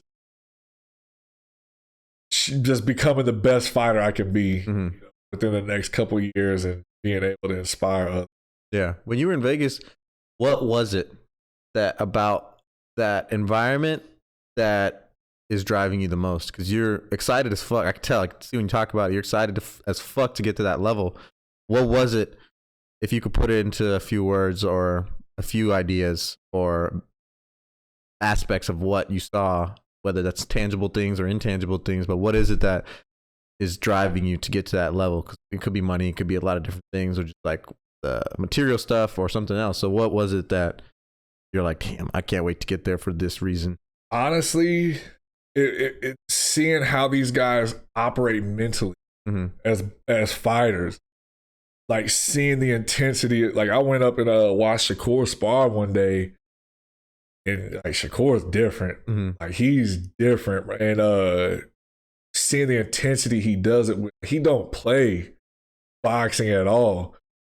And his skill set, like the seriousness of it, and then seeing Robesi, like we had a film study one day, Joe Robesi, his team, and like they're just like they just got this demeanor about them. Like that's what makes me excited because I'm just like I want to get to, I want people to feel my aura when I walk in. I want people to understand like when I walk in, like they know like oh, that motherfucker bad. So like that for me was like, and just being like I met like 20 guys, man, that are, like I was saying earlier, have been at the highest level or at the highest level right now. Just seeing that mentality and walking around with that confidence, like that's the confidence I want to walk through, not just boxing, but life. It's amazing to see it. And I walk around with confidence now. Like I do believe in myself. I have my hiccups here and there, but it's like transforming into that individual. Like I don't think none of them guys started that way. They grew into that, and turned into that. So seeing them guys like that and seeing the belief they got in themselves, the belief in their abilities, man, like it's special to see that in individuals, no matter what they're doing. That's like the most exciting thing to me. Gotcha. Yeah, that aura shit's real, bro. Like, doesn't matter if it's not just boxing or sports. If you just are that dude and you know you're that dude and you've accomplished certain things to become that dude, because it's different if you have no references. If you're just super confident in yourself and you haven't accomplished shit, there's no aura there. That looks more like a fallacy. It doesn't scream authenticity. Yeah. But when a motherfucker's accomplished some shit, whether it's business wise, whether it's real estate, whether it's athletics, whether it's sports, whether it's anything really, shit, lawyer, doctor, you've become something and you've set goals for yourself and you've hit them. It doesn't have to be every goal, but you set certain goals that once I accomplish these things, I'm at a very good place in my life. Yeah. And then you realize it and embody it. That aura shit comes out for anyone. It could be in so many different areas in life. And it's different for every fighter. It's the same thing, but like you look at somebody like Joe, like I've had the opportunity. I stayed with him while I was there. Usually they'll put a fight up in a hotel or something. I stayed with him the whole 5 weeks, and you're around him. He's just like a regular guy, like regular. Like, you don't like it's. You don't feel it immediately, but it's there. And then once you get in the ring with him, like Joe got the recipe for success. Excuse me. Like he has the recipe for success, and it's because he has what a lot of heavyweights don't have, and that's just like that drive and that will. Even when he's tired, I don't know if you've ever seen Joe Joyce fight, but he's a constant, like he's a machine. Yeah, he's a workhorse. Yeah, and he might not be the most skilled or the fastest guy, but it's different. Like we did a lot of rounds together, over the last 5 weeks. And I added another layer of respect that I have for him, and it showed me, like, it kind of gave me another idea of who I want to become. He beat the shit out of Joseph Parker. Oh yeah, and it was. What's crazy is he said he was dead tired in that fight. I'm like, bro, I couldn't tell. Parker, yeah, he looked like fine. He did not look like he was tired at all. It looked like great energy. I mean, he was landing all kinds of punches on him. Dropped him. How many times he dropped him? He dropped him a few times. He dropped him one time, but that was. It was a stoppage. It was a stoppage. Yeah, right? Stoppage. Yeah. I believe it was in the 10th or the 11th round. Joe just got that recipe, man. His face doesn't change the whole fight. He don't, and you can hit him like face. I can punch. Yeah, and I hit him, and I'm just like, how's he still here? All right, man. And he just, I got a lot of respect for Joe, man. And I really just like appreciate, like, he put me on game, and his coach and his team just like all helped me out. It's the same thing with Jared. Like Jared is probably the most talented heavyweight I've got to see in person as far as talent goes. I don't even think he showed the world. He hasn't shown everybody how good he actually is, but like, and I sit here and think about my career where I wanted to play out. Like I see myself fighting Jared. At the end of the day, we do have a relationship. We spar a lot. He's helped me a lot. He's helped me grow as a fighter, especially in his last camp. Like they actually put some time into helping me become a better version of myself. So I'm always going to be appreciative of that. At the end of the day, man, I have nothing but good things to say about these guys. but they their ops. Yeah, exactly. You know, at the same time, you know, like I never have a problem with showing love to any of these guys. If you're Business, good, it's sport. Like, it is a fight. It's fighting, but it's a sport when you have relationships like that. I think you guys both understand that. Like, there's an opportunity for both of us to make some good money and challenge ourselves. Shit. Like, you're my boy, but let's see who's got it. We talked about it once, you know, we came out of camp and I told him, you know, like, I look forward to seeing you at the top. Oh, they're gonna have to pay us though. Yeah, you know, as long as he keeps doing what he's doing, which he is, and I keep growing. You know, there's gonna be a point in time where we come at a crossroad. There's gonna be time for them to pay us. There's gonna be hopefully a time for us to put on like this great American heavyweight badge. You got 2 Americans, hopefully. You know, yeah, we need Americans at the top. Exactly. Bro. You know, you'll have us, and it will be. I think it'll just be hella exciting, man. I'm gonna just keep getting better. He's gonna keep getting better. And I feel like a fight between me and him would be fucking fireworks. Yeah, that should be badass. You know, like he's just great athlete. He's a great fighter, and I'm going to be a great fighter. I am great. You know, it's just about like I said, I'm putting the puzzle pieces together. There's other fights that can be made too, you know. But like when I picture my peak fight with him. Yeah, like that's what I see in my head. Yeah. So, like I said, he's I fuck with Jared. He's good. I consider he seems like a cool guy. Yeah, like I consider him a good friend, man, and I respect him a lot. I think I got his respect as well, and that time is up there. You know? We'll be able to hopefully put on a good show for the fans and have a historical fight. It could be more than one. You never know. It could be huge. Yeah, I think it could be massive. He's already building a lot of buzz already, and he's just started like. He came onto the scene not too long ago. He's already been establishing a name for himself and building something up. Right. I mean, he fights the next weekend. Yeah. Then you got Joe fighting the weekend after that. It's like heavyweight boxing right now is going crazy. It's kind of jammed up right now with all the fights that could potentially happen, mandatories and shit like that. But it's gonna clear out when it clears out when Joshua and Fury. Hopefully that Usyk and all them guys walk out, like it's just gonna be wide open. Yeah, it's like who's gonna be ready, and I plan on being one of those guys that's ready. One thing I do take pride in is, for the most part, I train all year long. Like you're not really gonna catch me slipping. Yeah, you know, like I said, I've just been in camp for 5 months. I'm gonna take a week off, and then I'm right back in. I do straight to condition all the year, and as I keep making more money and getting better, I'm gonna be taking more care of my body, and that's when it's going to get scary. So that's a question I have. So at Jared's level, is he making like crazy money yet? Or is he still at like a mid-range? Like, do you know? Do you guys talk finances and stuff? I don't know. You know, I don't really count any fighters' pockets until they, you know, it comes out online. You can kind of see.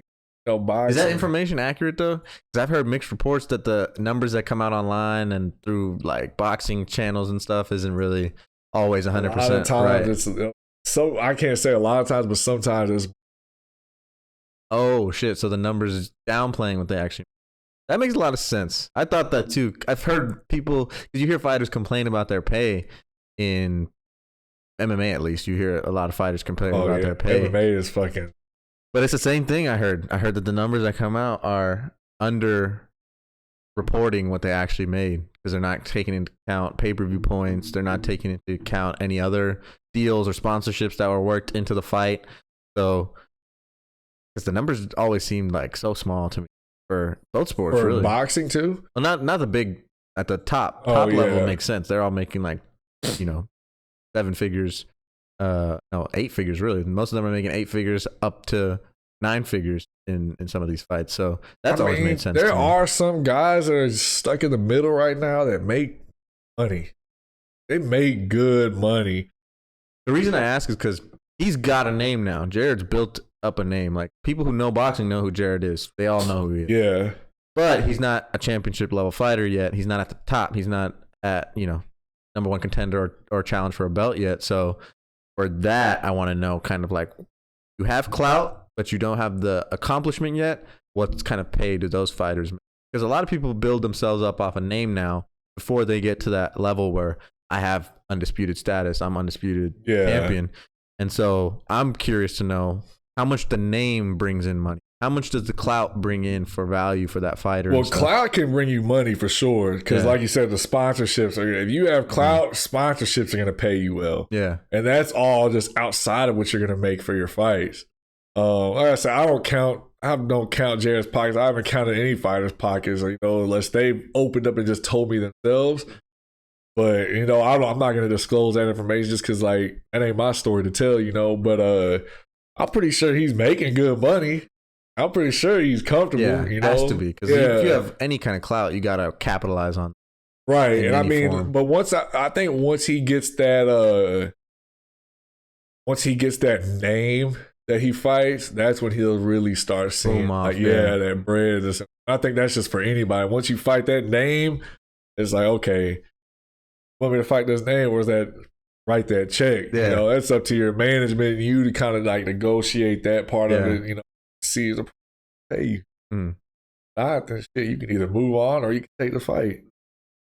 I haven't really made shit. I made a little bit of money this last one. On DAZN. That's big, bro. Getting on a network like that. Yeah, it was good, man. The management I'm talking to, they wanted to show that they could provide value to me. Mm-hmm. And that was them providing value to me. They were like, we got you on TV. Hell yeah. Mm-hmm.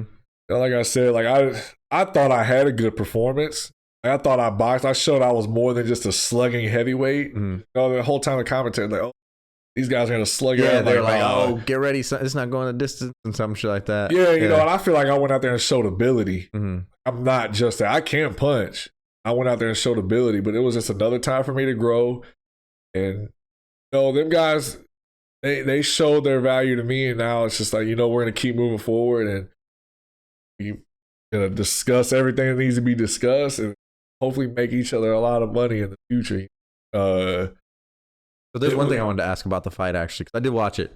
And this is what I saw. You're not going to be completely wrong because you're in the fight. You're in the moment. Yeah. But you were in control for almost the entire time. Yeah. There was times you got caught, though, when it looked like you were out of range or what I saw and what I thought was happening was you were taking a step back and just kind of not relaxing, but taking a moment to rest. And that's when he would catch you because he couldn't touch you when you were engaging and leading the engagements. The only time he caught you with that left hook and stuff was when you backed up, kind of relaxing. Was those moments where you were just taking a rest or taking a look at the scene? What were you doing? No, that was moments of learning. Mm-hmm. Honestly, it wasn't me taking a rest. It was just a moment. It's something we work on in the gym too. If you're gonna exit, you need to exit with a jab or exit with move your head. Still be engaged in the exit. Mm-hmm. And with me really just starting to learn the game, I would exit out and I'd kind of be standing straight up and he would catch me. Was it a rhythm thing? You would reset your rhythm when you exit? Is that kind of something you've seen? I guess you could say that. It's just something, if I'm going to exit out, it's something we have worked on. He would catch me on an exit. And most people, when they do end up trying to catch me, it's when they're trying to catch me on the exit. But I've definitely worked on it, and I've gotten better. But that's what that was. It wasn't me just trying to take a break. It was me just failing to engage in the pocket, or when I'm exiting out, I didn't have my hand up. That's a common thing, though. It's a fundamental they teach you is the bouncing thing, which is good. It's good to stay relaxed, but it's so much better to be switched on. I've learned that. I used to do that even when I hit the bag now, because when I used to hit the bag, I would do a combination and then bounce. I'd do a combination and bounce. Yeah. Now I'm hitting the bag, but I'm staying when I'm not punching. I'm just staying, then I'm reset and staying in. That switch on is so much different than it feels more real than it does when you're doing the bouncing in between combinations and you're resetting between combinations. If you're doing combo but you're still switched on, boom boom, it feels so different. You have to stay focused. Very important too. And Darius actually mentioned that. I see him do it. That's where I picked it up from. Because Darius is the one that kind of got me really paying attention to it, because me and Darius have sparred. I spar with Darius more than anybody I've ever sparred with, and we know each other. So he knows when the switch goes on. When you're resetting. He fucking attacks every time. Yeah. But when my switch is on, I'm giving Darius hell. Mm-hmm. It's just one of them things, I just got to continue to just keep working, but keeping that switch on, it takes energy. Dude, it does, yeah. To keep that switch on, but it's something that you got to practice. like you practice anything else in boxing. It's taking a step forward, taking a step back, jab and whatever. But those moments that you seen was just me making a mistake. That's just something I have to correct. Everybody makes mistakes in a fight. It's like if they capitalize on it, he's the better man at that moment. Or you work on it, fix it as you're growing. And that's what, for me this year, I want to fight 6 times. It might not happen, but for me this year, it's all about getting that in-ring experience. And I feel like that's what some people got to realize about me, because people critique me about this and that. It's like, you should have did this. You need to understand, bro. I got started 4 amateur fights. Yeah. I have 4 amateur fights. I have 3 pro fights. Yeah. So 7 fights total. Like, I'm working hard. Just know that I'm working hard. Be patient with me. It's gonna be one. It's everybody goes through those growing pains. Just know that I'm gonna get better. Now, if I went out there and looked like shit, you can critique the hell out of me. Gotta have a conversation then. But for the most part, I got positive feedback, from a majority of the people. They was like, you look good, and then your feet look good. Get better. That's the only fight I watched on the card. I watched your fight. I was like, okay, I'm done for the day. I paid attention to my fight, and I knew the Leanne. She fought on there. And Scrappy.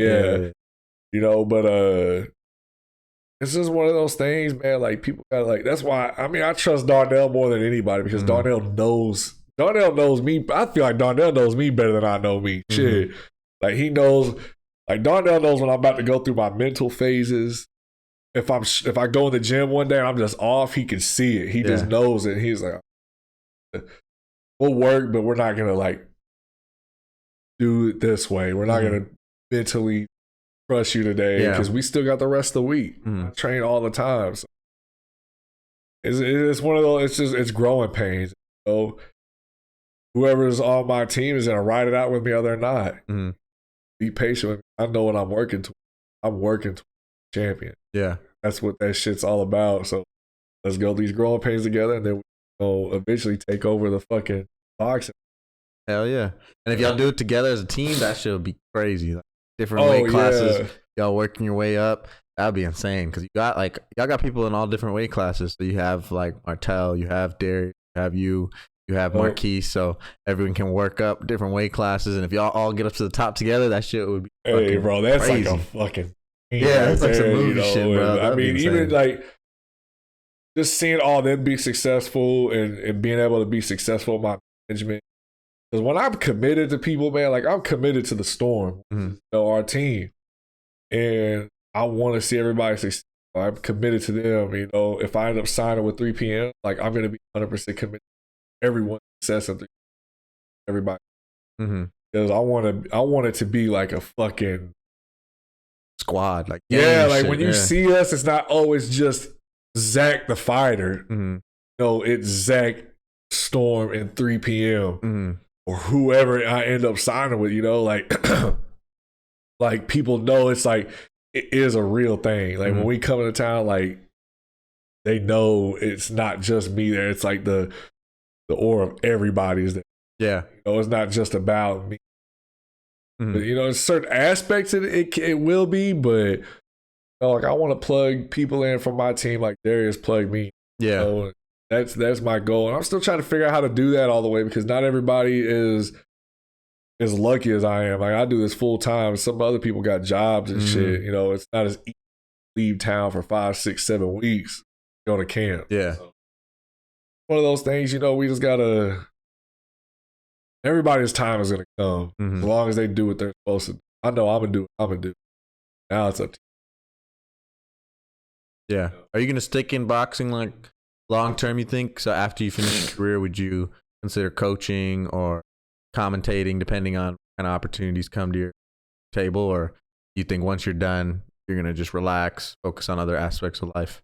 I can't see myself being away from boxing completely. I don't know what I'll do exactly, but I want to be around boxing in some way, shape, or like right now, for me, all the money that I do make is about setting myself up for retirement, passive income, all that shit like that. Yeah. But I don't want boxing to be my life.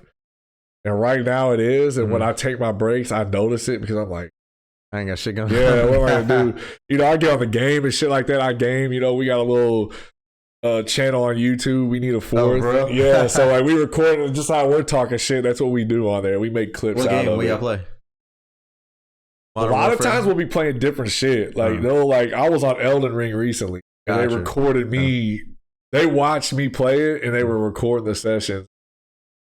We just play all different types of shit. And, you know, it's really just about what we talk about, and we just come up with the most random shit. And it's funny as fuck. Yeah, you know, like so that's what I do. I used to game too, bro. Those conversations wild sometimes. Oh, bro, a lot of that shit get out. We're getting canceled. Oh, 100%, bro. We are getting I'd get canceled. sued probably. I'd probably on some watch list. FBI most. I mean, that shit's really just locker room talk. Like 100%, bro. It's locker room talk, and it's just like I said, it's another place where you go and talk to your home. Yeah. You can talk about it, fix the problem, and they're probably going to talk shit about you right afterwards. It's just one of the fun things we do. We all trust each other, but that's something like I do. I do want to start getting my social life back a little bit, though. Yeah. Like, you know, like I took a year. So focused on boxing and doing shit else. Yeah, you know, so going to Vegas was like, I started getting my social life. I started going out more.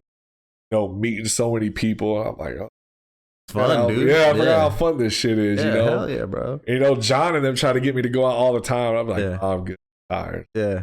I feel old as fuck, bro. Honestly, I usually am tired, so I'm not going to go. But I want my social life back a little bit. You know, there's a time and a place.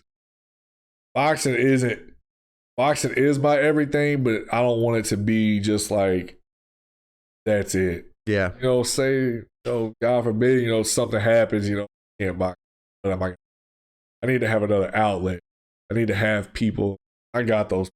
Yeah, but some people, it's not their cup of tea, you know? It comes with age, and there's different points of life where different things happen. Sometimes you may go back to something, sometimes you won't.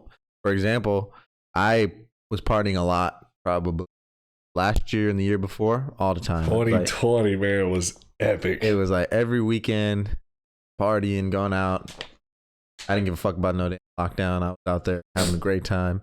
Now, though, it's a different season. I want to focus on building generational wealth. I want to focus on building value, you know, leaving a legacy behind. That's why I started this shit, you know, creating something for the world, not just taking in what the world already has to offer. You know what I'm saying? Yeah. Like, a lot of people live their, not just their 20s, but their lives, just taking in what the world has to offer them, whether that's entertainment or material shit or interactions with other people. Yeah. People forget to create. They forget that this world gives us so much opportunity to create something that you can leave behind. Whether or not people watch it is irrelevant. It's for you to express yourself and express the gifts that God gave you that you can share with the world and others. Some people do it through sports. You're doing it through boxing and your brand. I'm doing it through my podcast, hopefully with a business that I'm going to be starting.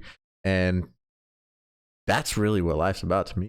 People forget about is, man, you can leave something behind. You know that, right? You don't have to just consume. You can create. Leave shit for future generations or for just other people you have in your life too. Yeah, 100%, bro. And I feel like just the system that we live in kills creativity. 100%. No, and like you said, like podcast, but something we're doing. 100%. The risk, and you're like, let's do it, and you're making it work. And you have, so far all the content's been great. Yeah, I'm like, shit, I enjoy watching it. Yeah. So it's it just goes back to say, you know, what we've talked about. Like, take that leap of faith. Be a creator.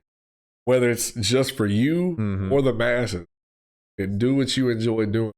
Create something. You never know. You might create something nobody might not ever see it, but if you leave it behind, one person will, and that person will be like, damn, this is awesome. Yeah, you know, like, and you can inspire them to create something. It's Exactly. always about trying to like inspire others, I feel like, you know, just move forward and like help somebody something. Create something and then and it might allow them to create something. You know, just it's a domino effect. That's why I feel like for you, or not just you, but in general, boxers, man, going into coaching after and teaching kids in the next generation is so valuable, bro, because I think boxing can save a lot of young kids from a lot of bullshit in life and a lot of shit that the streets have to offer them that not going to help them and probably will put them in bad situations. Having gyms available for some of these young kids who may not have like a dad or may not have like a good family at home to escape is so valuable, bro, because sports has always been an escape for a lot of young kids. Yeah. So having you guys who have experience and stuff switch over, not even full time, but just having an arm there to be able to coach and teach the younger generation about sport and distracting them from the bullshit going on in their lives. So valuable, man. And like I don't even think it's just about learning to box. Like some of the most important, I've learned some of my most important life lessons as a man through boxing. Like my coaches, every coach I've had has taught me something important and pivotal in my life, like forgiveness, confidence, just putting yourself through hell, because like this shit ain't easy at all. Like, you know, you put yourself through something that just creates a more stronger mentally, like you'll be stronger mentally as a person. Like boxing, I would say it saved me. You know, like I was never out in the streets doing crazy shit. I was never that guy, but I was around those type of people, and I could have fell into that. I don't know if I would. There's no way to know, but boxing saved me, especially just learning how to forgive people. My first coach ever just taught me forgiveness. I used to hold grudges really bad. Mm-hmm. And like that's like one that out of everything he taught me, like to me, this is the most important thing. Life lessons, not just distracting me outside. He taught me how to deal with outside. I'm not just in there learning how to fight, I'm in there learning how to be my own. You know. Yeah. So I think you're definitely right. Coaching does take a different type of patience. You know, you like you build some characters, bro. Shit. And this is a poor man's sport. Yeah. You know, boxing, usually you don't have, you're not going to deal with a lot of kind individuals. You're going to deal with people who come from nothing and come from shit, you know, and that's what they need, bro. Like they need that guidance, like you said, to teach them life lessons, not just boxing. Right. Like they need the Darnells of the world to be able to get them out of that, because it's all insecurity. When you have that kind of mindset of just anger and resentment, yeah, from the insecurities that have built into yourself because of the life you had, the history you had, and you know your past and whatever experiences they may have been through. And at a young age, that's tough, going through shit like that. Very tough, yeah. You know, before you even hit the age of 10, sometimes some of these kids have been through so much shit, so they're gonna have a lot of calluses built up around them. When they go into the gym, it's gonna come out. And like you said, the coach has to be patient and see past them, that little facade and that outburst that they have, and look and see, this is what this kid right. And you know, you gotta know how out of him. Yeah. You got to know how to deal with those situations, man. It's important, man, because there's a lot of bad coaches in boxing. People here that you got coaches who want to see you as a human being. You got coaches who see you as a paycheck. That's just what it is. That's the game. They don't care about that person's well-being the way they should. But hopefully, you know, what we're doing over at Four Corners, inspiring these kids that do come in. We work with the kids 3 days a week. I'm happy you said that, because it's another thing that I need to work on. Like, kind of like, don't look past yourself for once and change this kid's life. You know, because I like working with the kids there because they're dedicated. My issue comes when I work with kids who don't give a shit about it. Don't waste me or your time. You know, find something that you want to enjoy doing. You know. Don't be afraid to have a sit down with them. Like, I know they're kids, but try to be, how do I say it? Try to be simple in your explanation, but direct in asking the kid, hey, John, is this what you want to do? Do you enjoy coming here to the boxing, or is your dad making you come? You know, do you want to come do this stuff? People are afraid, I think, to sometimes just sit down and be honest with a kid, because they think they're a kid, they're going to give some BS answer, or they won't know how to handle that kind of approach. But sometimes you're just honest with a kid, but you keep it simple, they'll give you the answer that they want to give you and the truth, and then you can go from it with there. You don't have to talk down on them, and you don't have to treat them like they're stupid or some shit like that. You just talk to them like they're a kid. Treat them like they're a person. Yeah. At the end of the day, you know, a lot of people don't give kids, like kids, they might be kids. They do need to listen to their parents, but they have a voice too, you know. You know, like you said, I think that's a great point that you made. Just talk to them. Yeah. Be able to get the truth from them. A lot of times when parents do ask me about boxing, and you know, this is my personal answer. Like I tell them, like boxing did change my life. It, you know, put me on the path. I didn't come into it wanting to be a fighter necessarily, but make sure your kid wants to do it. Like I'm not like, don't force him into, this is not the sport for that shit. Yeah, like don't force him into this world, man. A lot of people like to force their kids into the sport. It's a brutal sport, man. Shit ain't like life or death. It's not for fun. It really is, but like really this shit is dangerous. Like you have to be a special kind of crazy to really want to wake up and choose to punch people in the head and get punched in the head, you know? Like there's nothing like it, man. There's nothing like bro, it's not, man. It's a pure form of competition. I love fights, man. It's so dangerous, but it's just so exciting. And you're just like, once you're in it, once you're past the nerves, it's just so exhilarating. Oh, man. Bro, it's like, man, I don't even know how to explain it, bro. It's just such a, oh, man, it's like, to me, I feel like it's almost like the beginning of man, like survival. Like you're in there, like I'm gotta take you, take me. Exactly. Type shit. There's no ball. There's no fucking tools. These are your tools, and that's it. Like this. I mean, for me, the ultimate peak is MMA. MMA is strictly man on man, all tools at your disposal. There's a rule set, but for the most part, it's just pure violence, and whoever comes out on top. Yeah, wins. for sure. I love that shit. Like I'm the biggest UFC fan. MMA too, but I really only watch UFC because it's the best fighters in the world are in the UFC. Yeah, I'll say the majority of the greatest fighters. Bellator's cool, you know. One is cool, but we all know UFC has the best talent pool out of the whole industry, the whole sport. And man, it is just so pure in competition. I just love watching it. I just sit there all day and I'm watching UFC videos. I'm rewatching fights. I'm watching interviews just to see the mindset behind some of these guys because that's gladiator sport right there. Right. Oh yeah, for sure. And see, I've never been big on UFC. Like I've never, or just MMA in general. Like it hasn't been something that necessarily excites me. But I have a hell of respect for it. Like, I ain't trying to get kicked in the head or in my damn legs. You know, like that shit is different. Elbows. It's a combat sport, though. I respect all combat sports. Yeah, it's just the reason why I think it's so fascinating to me is just the intricacies of how you can fight in MMA. Because boxing is hands, you know, there's a lot of intricacies in there too. Body, head, you know, movement, the way you can move your opponent by shifting pulling him by his elbow, moving him that way, you know, dropping his gloves. There's a lot of intricacies in boxing. MMA, you have now you have 50 times that. You have all that stuff in boxing, but then you have so many other aspects that you have to watch out for. Checking leg kicks. Yeah. So moving out the way of leg kicks. Same thing, feints, just like boxing, feints, but now you feint kicks, you feint takedowns. There's so many intricacies and how far it's come and how cold these motherfuckers are now. Oh yeah. It used to look sloppy. It doesn't look sloppy no more. Now it's very technical. It's so technical, but it still has all these different intricacies and it's so fascinating to watch just the different aspects. The amount of danger you can be.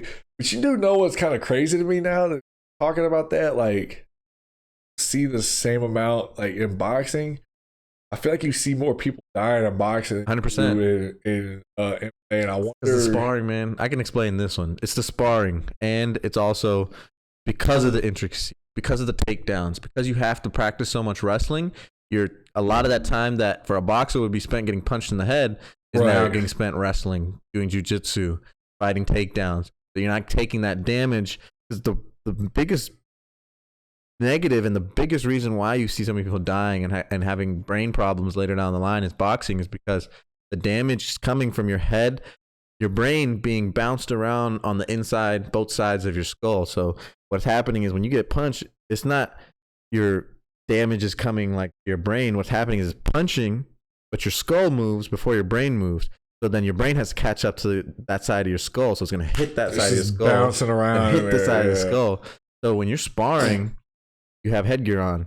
You're going to be able to last longer without getting knocked out. So you can take even more punches. That's more time. Your brain is just boom, boom, boom, boom, boom. And each time that happens, you're getting little, tiny impact stresses. I mean, there's no way around it. Like, kind of like how you bruise your skin, your brain's getting bruised. Little things are happening. You're going to have pain points that are starting to hit it.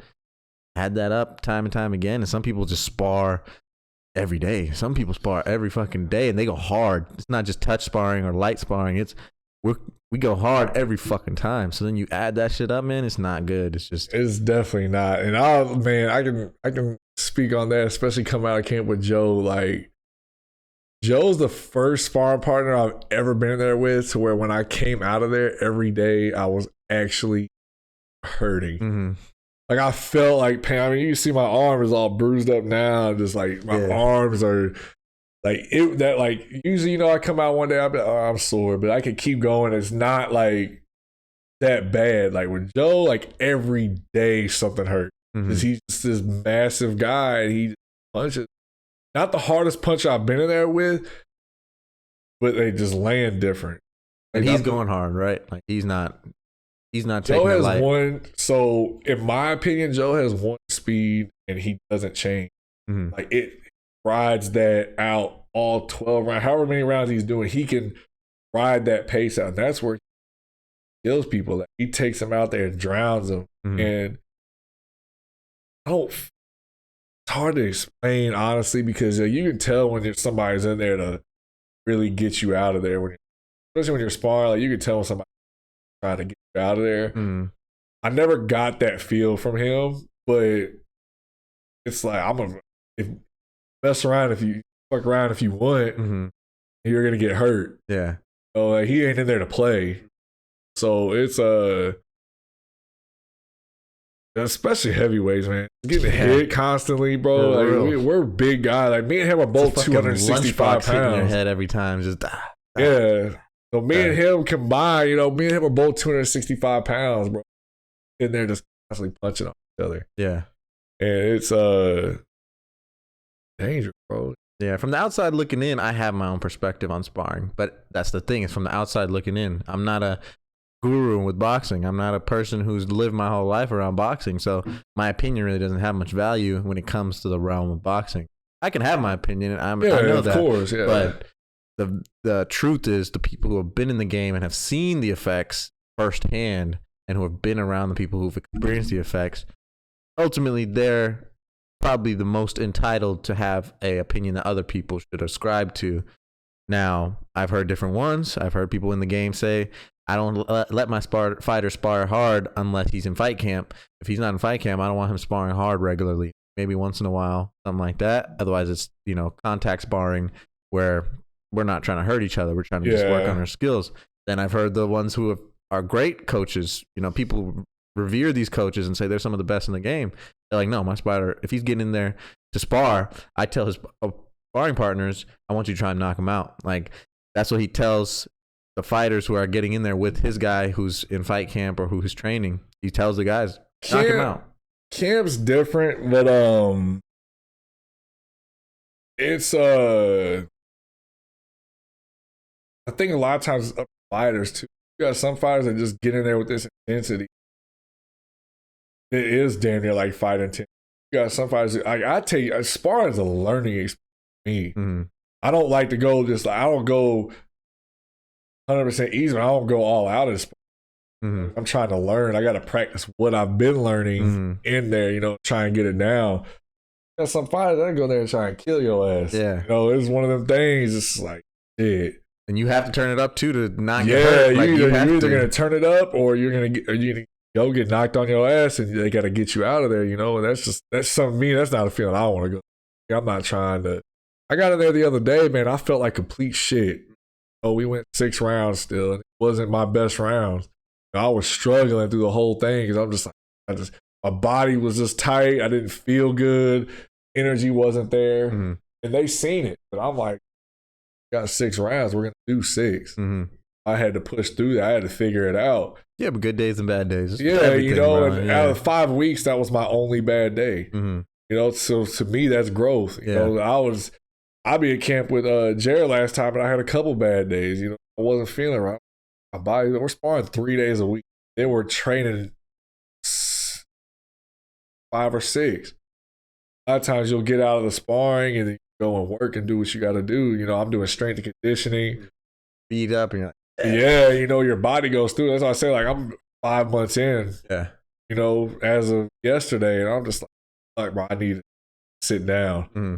You know, I told him that, like, especially like the last 2 weeks, I could really feel it in my body. You know, I was like, my body is hurt. And I didn't have my recovery guy out there. You know, I go and do my recovery stuff, my massages. So it was one of the things I need to get back. And, I mean, I have the itch to go to the gym now, honestly. Like, I want to go in there. I'm about to go work out. Yeah, like, I want to go in there and work on the footwork stuff I've been working on. But, you know, I'm gotta relax a little bit, man. Like I said, it's just always something else in my life today, you know, about to do something.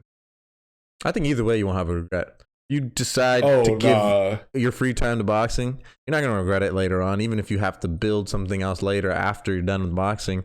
But you won't have to, because boxing is going to give you so many opportunities to for sure. have other things in your life. You won't you won't have a question when you're done to be like, fuck, what do I do now? You'll be like, well, this opportunity is waiting for me.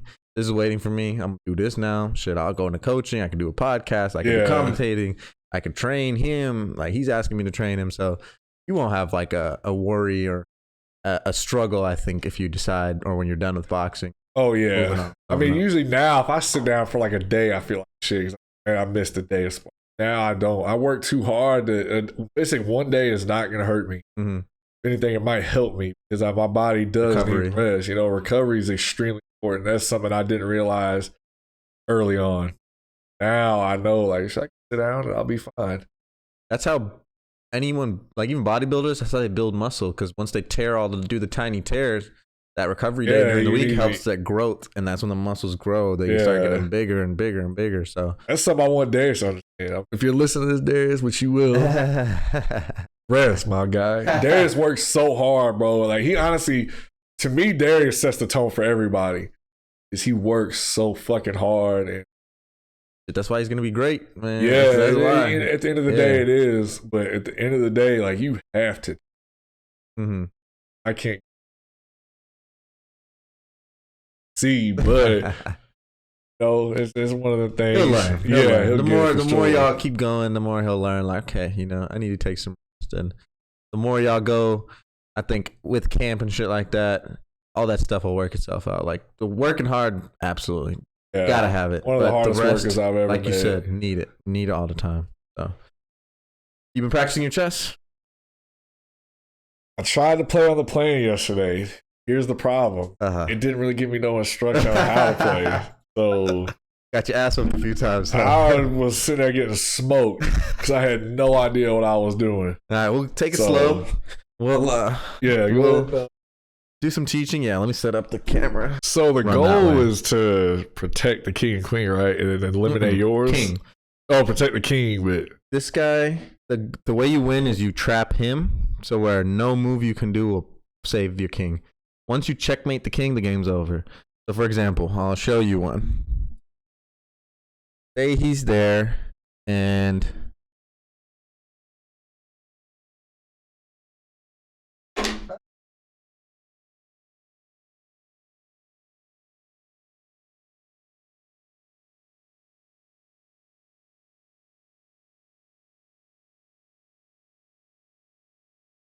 so that would be a checkmate. There's nothing you can do to save your king in this position. You kill the queen, that pawn kills your king. If you move here, the queen kills your king. Here, the queen kills your king. None of your other pieces can block the queen in this position from stopping to kill your king. Yeah, because there's okay. But that game's over. So then so you in that instance, since you're white, would have won that game. All right. You know how the pieces work, though? Exactly. I was saying, like, when I downloaded it with it, thinking it was going to give me the option to do a tutorial. Yeah. And it didn't. So I just kind of started. Okay. I started making movements. So what my goal was, I was trying to create moves to keep my king from getting destroyed. Yeah. Like, that was my biggest thing when I was just playing this off rip. Yeah. But I didn't know what I was doing exactly. All right, we'll do like a learning session then. Like, we'll play the game and I'll kind of like explain things as we go. So first rule of chess, White always goes first, so you start off. So, Oh yeah, hold on. Yeah, let's let him start. Yeah, you can start the recording. We good? Yeah. So go ahead. so I can.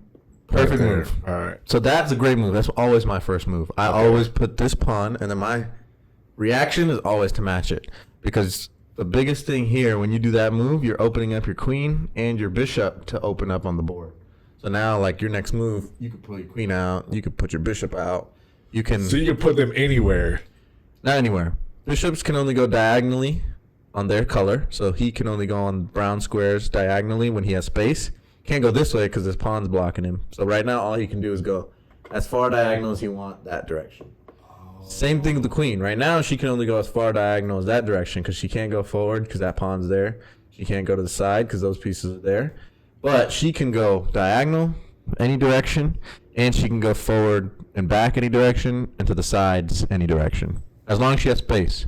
If there's pieces blocking her, she can't just jump. And it has to be on the color she's on. No. So when you go forward, you change colors. Like, see, when you're going forward, you'll go black, white, black, white. When you go diagonal, yeah. But if she's on a white square, then now she can go diagonal on a white square. So the queen and the bishop can go diagonal. So what are these two pieces right here? This is your rook. This guy can go straight, backwards, right, left. That's it. Just one move? It's like one No. He can go as long as he has space as far as you want. Okay. But he can only go to the sides and forward and back, so he can't go diagonal. This is your knight. Knight can go L shape. So an L shape would be 1, 1, 2. That's an L shape. So 1, 1, 2, or 1, 2, 1. So as long as you can make an L shape and the last space is open. So like right now he can move here. He's the only one that can kind of, I guess, jump pieces because he's not traveling at a normal kind of direction as the other pieces. Since he's doing an L, he can L this way. Okay. Or L. He can't L here because there's a piece there. That's the only place he can't go is there. But he can go here. He can go here. All right, got you. Then that's pretty much it. Yeah. King can go anywhere but one space at a time. So he can only go one forward, one diagonal, one back, one side. That's it. One space at a time. So I want to protect my king, though. Yes, but your main goal should be trying to trap my king. To destroy yours. All right, got you. Then what is this right here? Just extra queen. So if you get one of your pawns, which is the small pieces, to the other side. So if you get your pawn to any of these squares here, you can trade it for a queen. Oh, shit. All right. Yeah. Man. You could have two queens if you get a pawn here, but that's not going to happen. I'm just letting you know right now. All right. You ain't getting no pawn close here. It's a nice dream, but these are one of those dreams you don't chase. You know what I'm saying? Don't try to dream your pawn over here. Shit, I'm gonna put some work. I'm gonna let the practice, and we have to run this back. Oh, come on! I'll bring this shit to the gym. I might win now, though. Shit, I might win now. I'll bring this motherfucker to the gym. Shit, I'll whoop all y'all's asses. I gotta get Darius back. He was my first guest and beat my ass. It was bad. Oh, Darius can play chess? Yeah, no, he did. He hadn't played in a long time. So it was worse. He said he hasn't played in a minute. Kicked my ass. It was quite embarrassing. All right, let's see. I got near the end of the interview. I didn't get to the last, I think I didn't finish the last 15 of it. Yeah, I feel like me and him really didn't talk about boxing like that. My queen there. I really feel like I want to be like, what's his name off of Naruto? It's like 2-3 moves ahead at all times. Shikamaru. Yeah. Anytime I see chess, bro, it's like that's what I think about. Shikamaru he was playing Go, though, I think. Go and Shogi. Yeah. All right, check.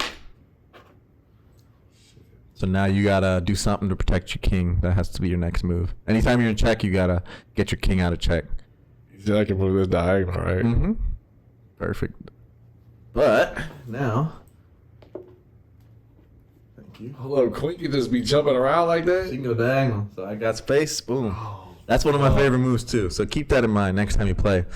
If you put your guy out, like both of us had our pawns there, your next move could have been put your queen here, because a lot of people's normal reaction is, okay, your queen is close, so let me attack his queen. And then now she can just attack that pawn, and king's in check, so now you have to defend your king.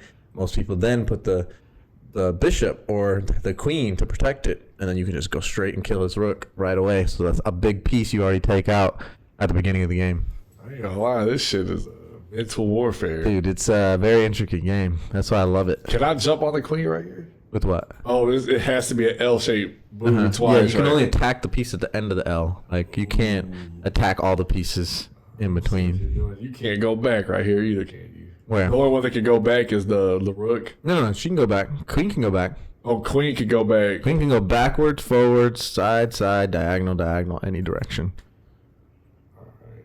Hold on. I don't know what to do, bro. I can't. What about I can't move this back though? Can I? Where?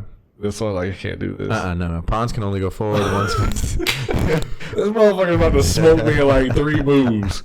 But unless I can move the king though, right? Where can you move the king? Oh, it has to be open spot, huh? So I was gonna. So the only thing you can do is move the king to the right, but that I don't think that would make sense. You don't want to move him closer to danger. What's this homie right here? That's the bishop. Can I? You can, but I wouldn't do that. Because what's the benefit of putting your bishop there? Because then I would just pull my queen out and threaten your king again. So shit. How can you? So take a look at the situation, and how can you? Either one, I would try to get my queen out of there because she's very close to all your pieces right now, which isn't a good position for you. So what can you do to threaten my queen to get her to move away from the position she's in, without threatening your king? That's what I'm trying to figure out. Mm-hmm. Difficult position to be in. I know. That's why I put you in. I'm like, shit, I'm trying to see. Or do you want to just leave her alone and let her cause a little bit more damage to set up something else to attack my pieces? I feel like that's what I want to do because I can move this diagonal as far as I want. That one's L shape. Oh yeah, horses are L shape. Mm-hmm. Yeah, so you can get her. You can get him out of there technically, but what benefit would that for me? Yeah, you got to try and think what's going to be your best move in every situation. I ain't gonna lie, this shit's harder than I thought, man. Like now, I'm really sitting here thinking, trying to be successful out here. Fuck. Yeah, it's a tough game, bro.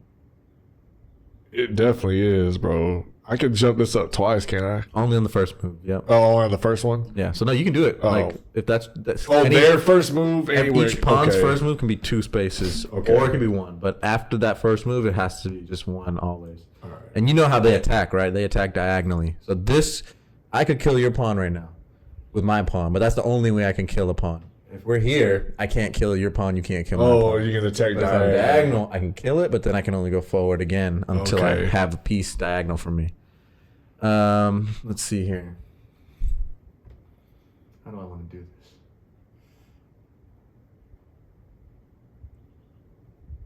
Yeah, so here's the problem. Check. Oh wait, sorry. No, not checkmate. Sorry, yeah, just check.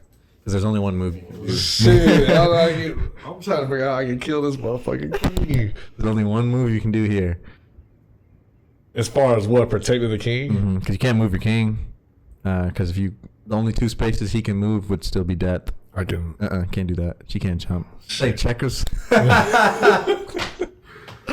Hey, Darnell told me to come up here with a checkerboard, be like, "This is what we playing today."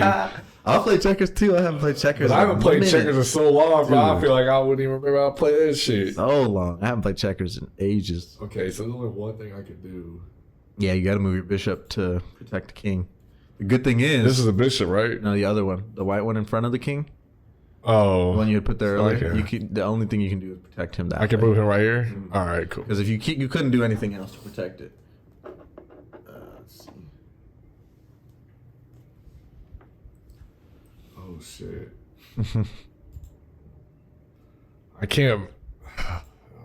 Check. I'm walking out of here with something. I'm leaving here with something. So that's not check yet. That wasn't a check. Because you're not threatening my king with your pawn. Well, I'm saying like. You could take it. You Oh, can take yeah. it, but my king's not in check because remember he can. Oh, only I threaten have to say diagonally. check. Well, so what? When I say You say check, check when the king is threatened. So Oh, okay. for me, like I'll show you again. Check. Oh shit! Check is when you're directly. I thought check was I'm taking somebody out. Okay, I think that's no. It's not checkmate yet. So there's only one move you can do there too. Only diagonal. So that bishop can only go diagonal. So what you can do here is move your king up. That's it though. All you can do is move your king up because now my queen's not threatening it. Right. Because the queen can only move diagonal, right? Mm-hmm. Okay. So my next move would probably be. So now I have you in a really bad position. I'm sure you noticed. I got you in a pretty bad position. But if I keep playing tag with my queen, I won't be able to like close the show because all you're gonna have to keep doing is just moving your king back and forth, and we'll just end up playing tag. You're gonna be in a terrible position. Like all this shit's open up. Yeah. So now I need to start trying to set up the closer. Like I need to start setting up the finish. And how am I gonna do that?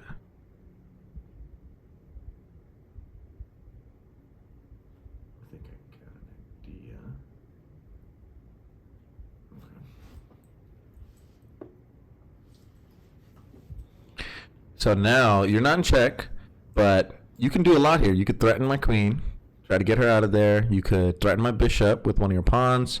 You could, you could do a lot here to kind of get me offset. Because right now, clearly, I'm trying to set up the close. So you need to disrupt that as in the best form you can. Can't do that. Hold on. It's got to be 1-2-1. Or 1-1-2. The horse? Mm-hmm. Oh fuck! So it can. You're only. So I'm confusing the rook with the. No. The horse is L shape. Rook is straight back sideways. So right now your rook can't go anywhere. He's blocked forward and he's blocked to the side. Your horse can go to that space in front of the pawn. So your horse can go 1-2-1. But that's the only move it has right now because all its other exit points are occupied by your pieces. So if it was an open board, your knight could go boom, boom, and boom. But it can't go here and here now because there's pawns there. Yeah. I ain't gonna lie, this shit's harder than I thought. Damn. I don't know what to do, man. Like if I were you, I would threaten my bishop. Block my bishop off. So take that pawn. This one? Not that one. That one, yeah. Move him 2 up. There you go. So see, I'm blocked now because whatever I was setting up to pinch you with my bishop and my queen, you've blocked my bishop, and he's threatened. So if I killed your pawn with my bishop, you'd kill him with your pawn or kill him with your queen. So I don't want to just sacrifice my bishop for a pawn. So I'm forced to do something with this one, and the only option I really have is to probably move it. I don't want to go with this. If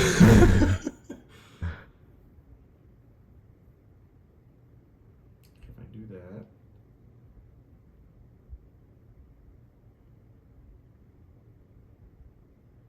and if I set up that, okay, I'm gonna go here. So. Queen is still threatening because she's still in a very dangerous position. So maybe try to get her gone with the threat. So, but you don't want to do a threat that causes you to sacrifice an important piece. Because what you could do, for instance, is take this bishop, put him here. That's literally what I was looking at. But I can then kill your bishop easily. I'll just take your bishop, and then you just lost another major piece. You could put the queen there, so you can move her over a spot. Or you can move her up 2 pieces to threaten my queen and try and get her out of there. I can move her where? So like you can move. Say if you move her to the right, then you're. I can put her right here. Only one space because remember she can only go wherever she has space. So you can put her right there. Now she's threatening my queen. If I kill your queen with my queen, you can just kill my queen with your king. Or you could. You could have gone 2 steps up with a queen. Same thing. You'd have been threatening my queen. If I killed her, you would have just killed her with your queen. So now I have to make a choice. Do I want to just sacrifice queen for queen and just get your queen off the board? Or do I want to, move around a bit and, try and get your king out of position again? So what I'm going to do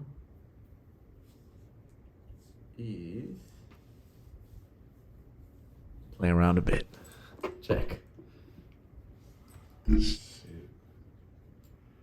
So, let me get homie out of danger. Mm-hmm. That's all it is. Okay, so you got that. Now, You said can't go front and back? mm-hmm. Okay. Front, back, diagonal, but one step at a time. Yeah. Let's see. Let's put your queen in danger. So now I'm threatening your queen with my bishop. So rather than keep chasing your king around, now I'm going to try and attack your other piece, which she's your most powerful piece by far. Oh, no matter what, she's in danger too. I feel like. Mm-mm. No, because she can move up. Mm-hmm. So two, she could move up 2. Yep. She can move up 4. Oh. 3, but you don't do that because then she's gonna die. But yeah, she can go up 2, and then I wouldn't do that. Yeah, there we go. Because if you go here, say you went here, right? I just kill your queen. Yeah. And my queen wouldn't be in danger. Now you've done a good thing because you've protected your queen, and you protected your king, and your queen's safe still.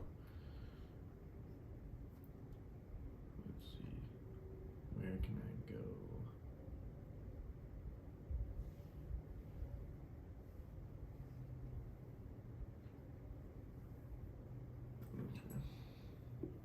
Bring that guy out of there. Oh, shit. I know, I've been using 2 pieces this whole time. I know. I'm over here. You forgot how to whole squad, man. I got the whole hitters back here. I haven't pulled them out yet. You do too, shit. You got a lot of pieces you can start working with. Because, see, there's a thing you got to remember, too. When I'm setting up my pieces, that gives you an opportunity to set up your piece, too. Or get them out of there, move them in better positions. You said I can move this piece Diagonal, but you can't right now because it's blocked. Spaces are blocked, yeah. The only one out of those 3 you can move is your knight right now, and you can get him out to the left. To your left. Yep, 2 up. Yep, exactly, right there. That's the only one you can move there on that side. But what I'm going to do now is... Oh, wait, no, actually. I'm going to... Oh, yeah. Boom. Now what you gonna do? Oh, shit. You can't move your queen because your king's in danger if you move your queen. Because now my bishop's attacking both of them. So, you have to decide what the best course of action here is. Give me a moment. Dude, it's challenging. That's why this shit definitely is, man. Like, practice. it's honestly like it's takes practice.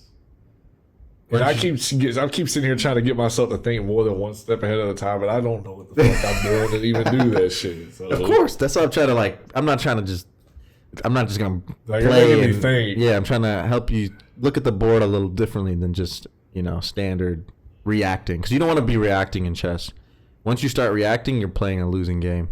You want to be the one making your opponent react, or you gotta kind of detach, because if you get emotional about the plays, you're going to start reacting because you're going to be afraid of this. I could lose this piece here. I could lose this piece. You have to have a plan and stick to it and be willing to make certain sacrifices. That's really how you win a lot of games of chess. I was going to go get your king, but damn. What you could do, actually, no, I guess you can't do that either.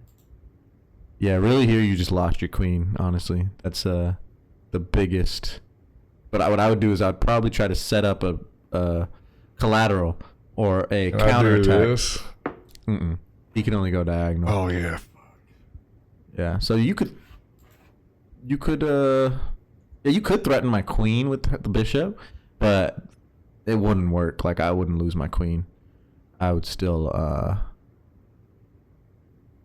take her.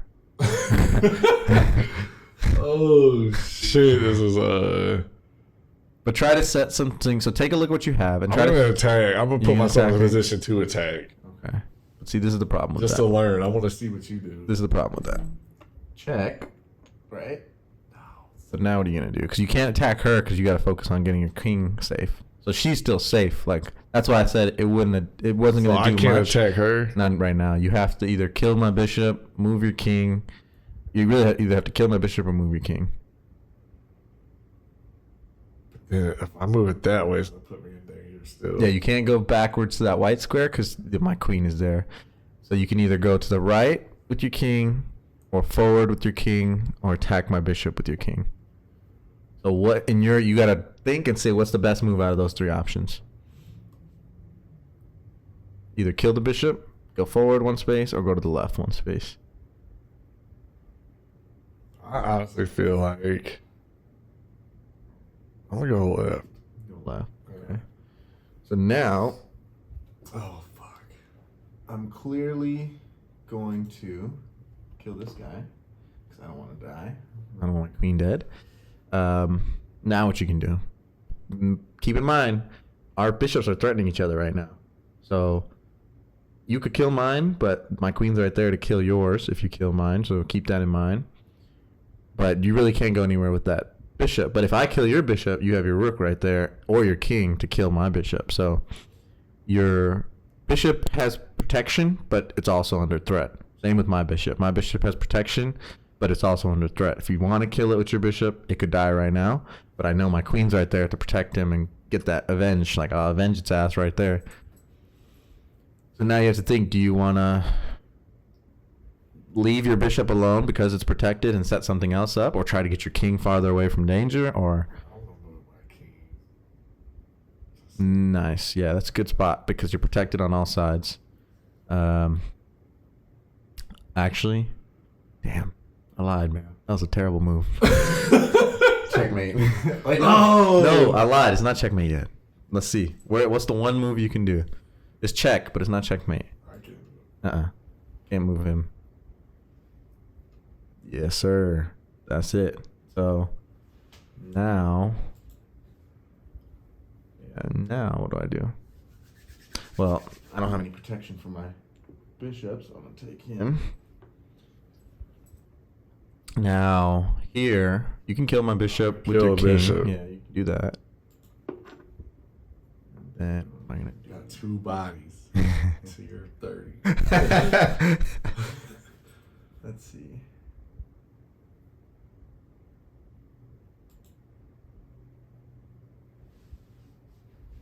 Okay. Check.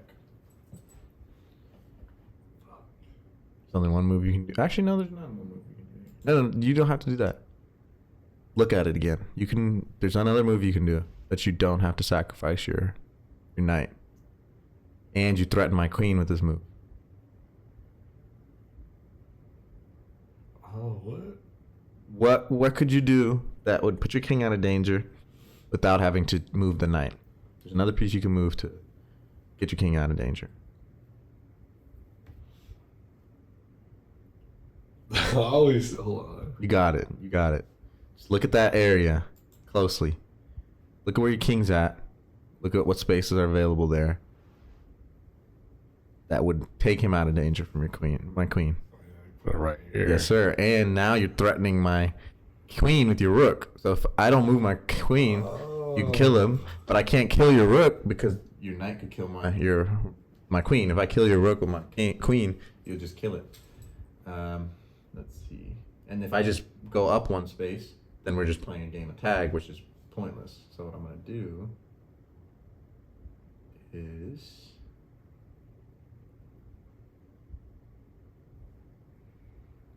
Mike. Oh, I'm not talking. Sorry. Wait, is it not working? No, you guys keep kind of not talking into the mic. Oh, it's okay. You Oh, got you. shit. Don't worry. I'll fix that when I edit. Alright. I'm gonna go here. So now what are you gonna do? There's something you can do. You don't have to move your. Can I?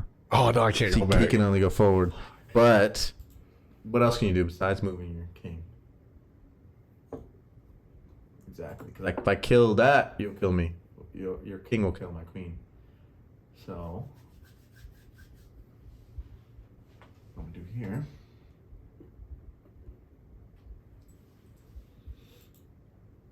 Now what are you gonna do? There's another move you can do.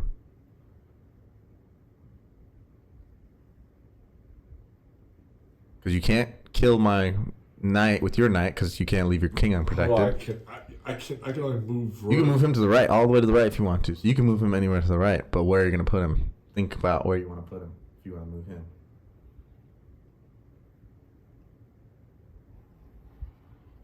Oh, but I can only go diagonal, right, with him after that. Go forward. Nah, just to the right. Hell no. Oh, you can only move Rook to the right. Right, left, forward, and back. That's it. So he can go right, left, forward, and back. But as many spaces as open, many spaces right? as he wants. Yeah. I would do the same as you. I would move him, but I don't want to tell you where I would move him. I want to see where you would put him first. I would move him too. I would engage him. I was gonna move him. Where was I? Beautiful. That's what I would have Yeah, done too. I was gonna move him right because there. if I kill queen, him, if I kill this guy with my queen, yeah, you could kill my queen, And I could kill your rook, but then I'd lose all my pieces. So I'd lose 2 pieces to your 2 pieces. Now, what I could do is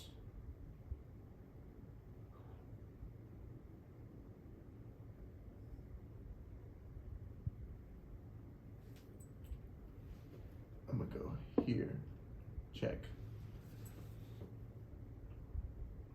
What the fuck? Oh, and then if I do, no, that's the No, worst. but look, I didn't even realize I made a bad move. Yeah, look what you could do. Yeah, not diagonal. Remember, only forward and back, right and left.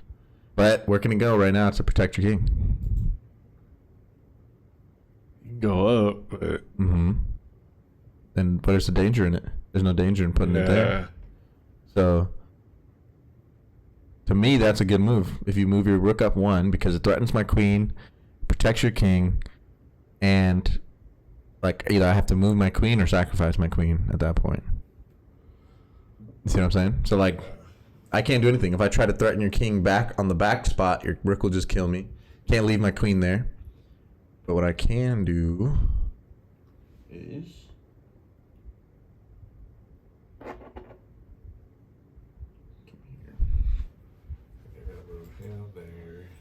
now what you're about to there surround me. That's what I feel like. It's the plan. But yeah, you could move him now. Yeah, you could kill him. Yeah. I'm gonna go ahead and kill him. I need bodies. If I'm gonna lose, I'm gonna take bodies. I'm gonna take him. All right, what you got? Oh, I got like nothing. Oh, you're looking at this shit. I'm like, fuck. It's once you get down this bad, yeah, it's hard to come back. It's possible though. You could probably pull out a draw if you were like, once you like practice a lot and you get really skilled, even from this position, you could probably try and pull out a draw. It's challenging, but it's possible. I'll move this one right here for right now. Okay.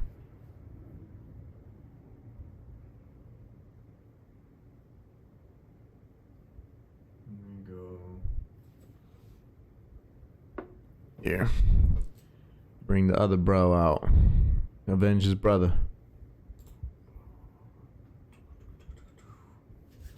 There's a lot you could do here.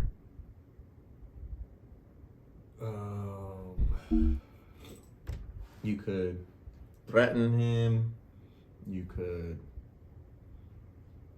But threatening him ain't gonna do shit to get him killed, though. I mean, well, no, not exactly. Well, yeah, it would actually. Let's see what you do here. I'll let you pick a move here.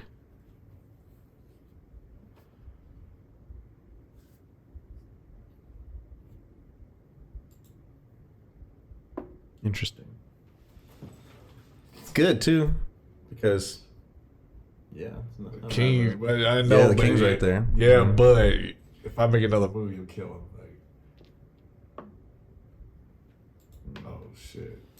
So now what you gonna do? Because if you kill one of my pawns with your pawn, yeah, can't put him there. My king is threatened if you do that. But what you could do is move your rook forward. Oh yeah, I can actually. Oh, I can do that, right? Only problem is you're not gonna play into that shit. Yeah. The problem is, I'm gonna go ahead and this one.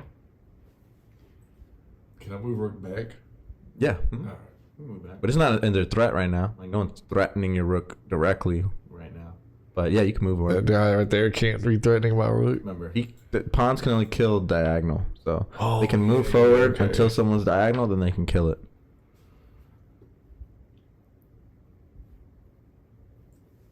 No, that won't work for you. So I'm okay. My king is okay right now. For the moment. I don't know if okay is the right word. But Well, he's not he's okay. alive. But he's not gonna die next. Yeah, he won't die next. No, he's not under check. Oh, this is his first move, so I can. Nah, it has to be remember forward. Pawns can only go Oh, forward. move forward Yeah, twice. yeah. I They can only. can, they can go 2 on their very first move, 2 spaces forward. Other than that, 1 space, 1 space, 1 space. Damn, I ain't gonna lie. This shit's tough, man. It's hard. good. Yeah, it's fun though. I love it. Like I play this shit like during the day when I'm just taking a shit or some shit. I'll be on my phone playing it. It's challenging, but I love it. It really does make you think. Like, Oh, it's yeah. actually good, like brain exercises. Mm-hmm. Bro, I have nothing. That's not gonna work. Fuck it. I'm gonna do this right now. Okay. Just to get the next. Let's see how you. I'm gonna say check. So. Say no. Okay. So see there, I would have moved my rook here to protect my king, because then if I killed your rook, I would be okay. Because now I can just kill your rook. Oh and now, shit! no threat. So See it. always try to protect. Not always. I don't want to say always, but you want to see how you minimize damage and maximize your opportunity. I mean, Yeah. you don't have like 2 pieces, so it's kind of hard, but you know, like that mindset is how you should try and play. Like maximize the opportunity with the piece. Like what can it do for you or potentially do for you, while minimizing the damage. So even if you lose it, it's something there to avenge it. Is to protect it. So basically, like Right. if it dies, you can kill that piece that killed it. You know. Okay. That's what you got. What do I got? Hope. That's it. Not a lot of it.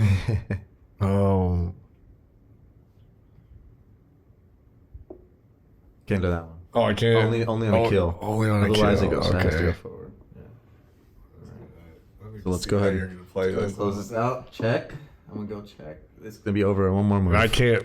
Because the knight's protecting it. So there's only one place you can't So I'm go. gonna die if I do that. There's only one place you can go. But can I take the queen out? Not right now, no, because Oh. you can't. Yeah, you can't like if you know it's a game over, you can't like actively do a move that you know the king will still die. You gotta move the king. Oh, I gotta move Yeah, the because king. he's under check right now, and there's only one place you can go. Yeah, and then this is where I said checkmate, because now, no matter where you go, it's dead. If you go to the, you go to the right, damn. dead. Go to the left, dead. Go to the diagonal, dead. Go to the diagonal, dead. And if you kill the queen, dead, because the knight's there protecting it. We'll play. We'll play. Good game, sir. Good Damn, bro. game. But I'm telling you, it's fun, man. It's like, Bro, I ain't gonna lie. It makes me want to actually. I want to get a better understanding of just it. do it so I on your can free play. time. Like, Yeah. literally, when you're in the I bathroom. got the app now. Yeah, so. just play it like when you're in the bathroom. And like I was saying, I feel like you and I have a lot of the same mindset when it comes to a lot of different shit. So Yeah, for it sure. was great to just talk to you. Yeah. I feel like I was talking to someone that I can relate to. So Right, for I sure. appreciate you coming on. Yeah, man. man. I appreciate you having me on, man. I enjoyed this.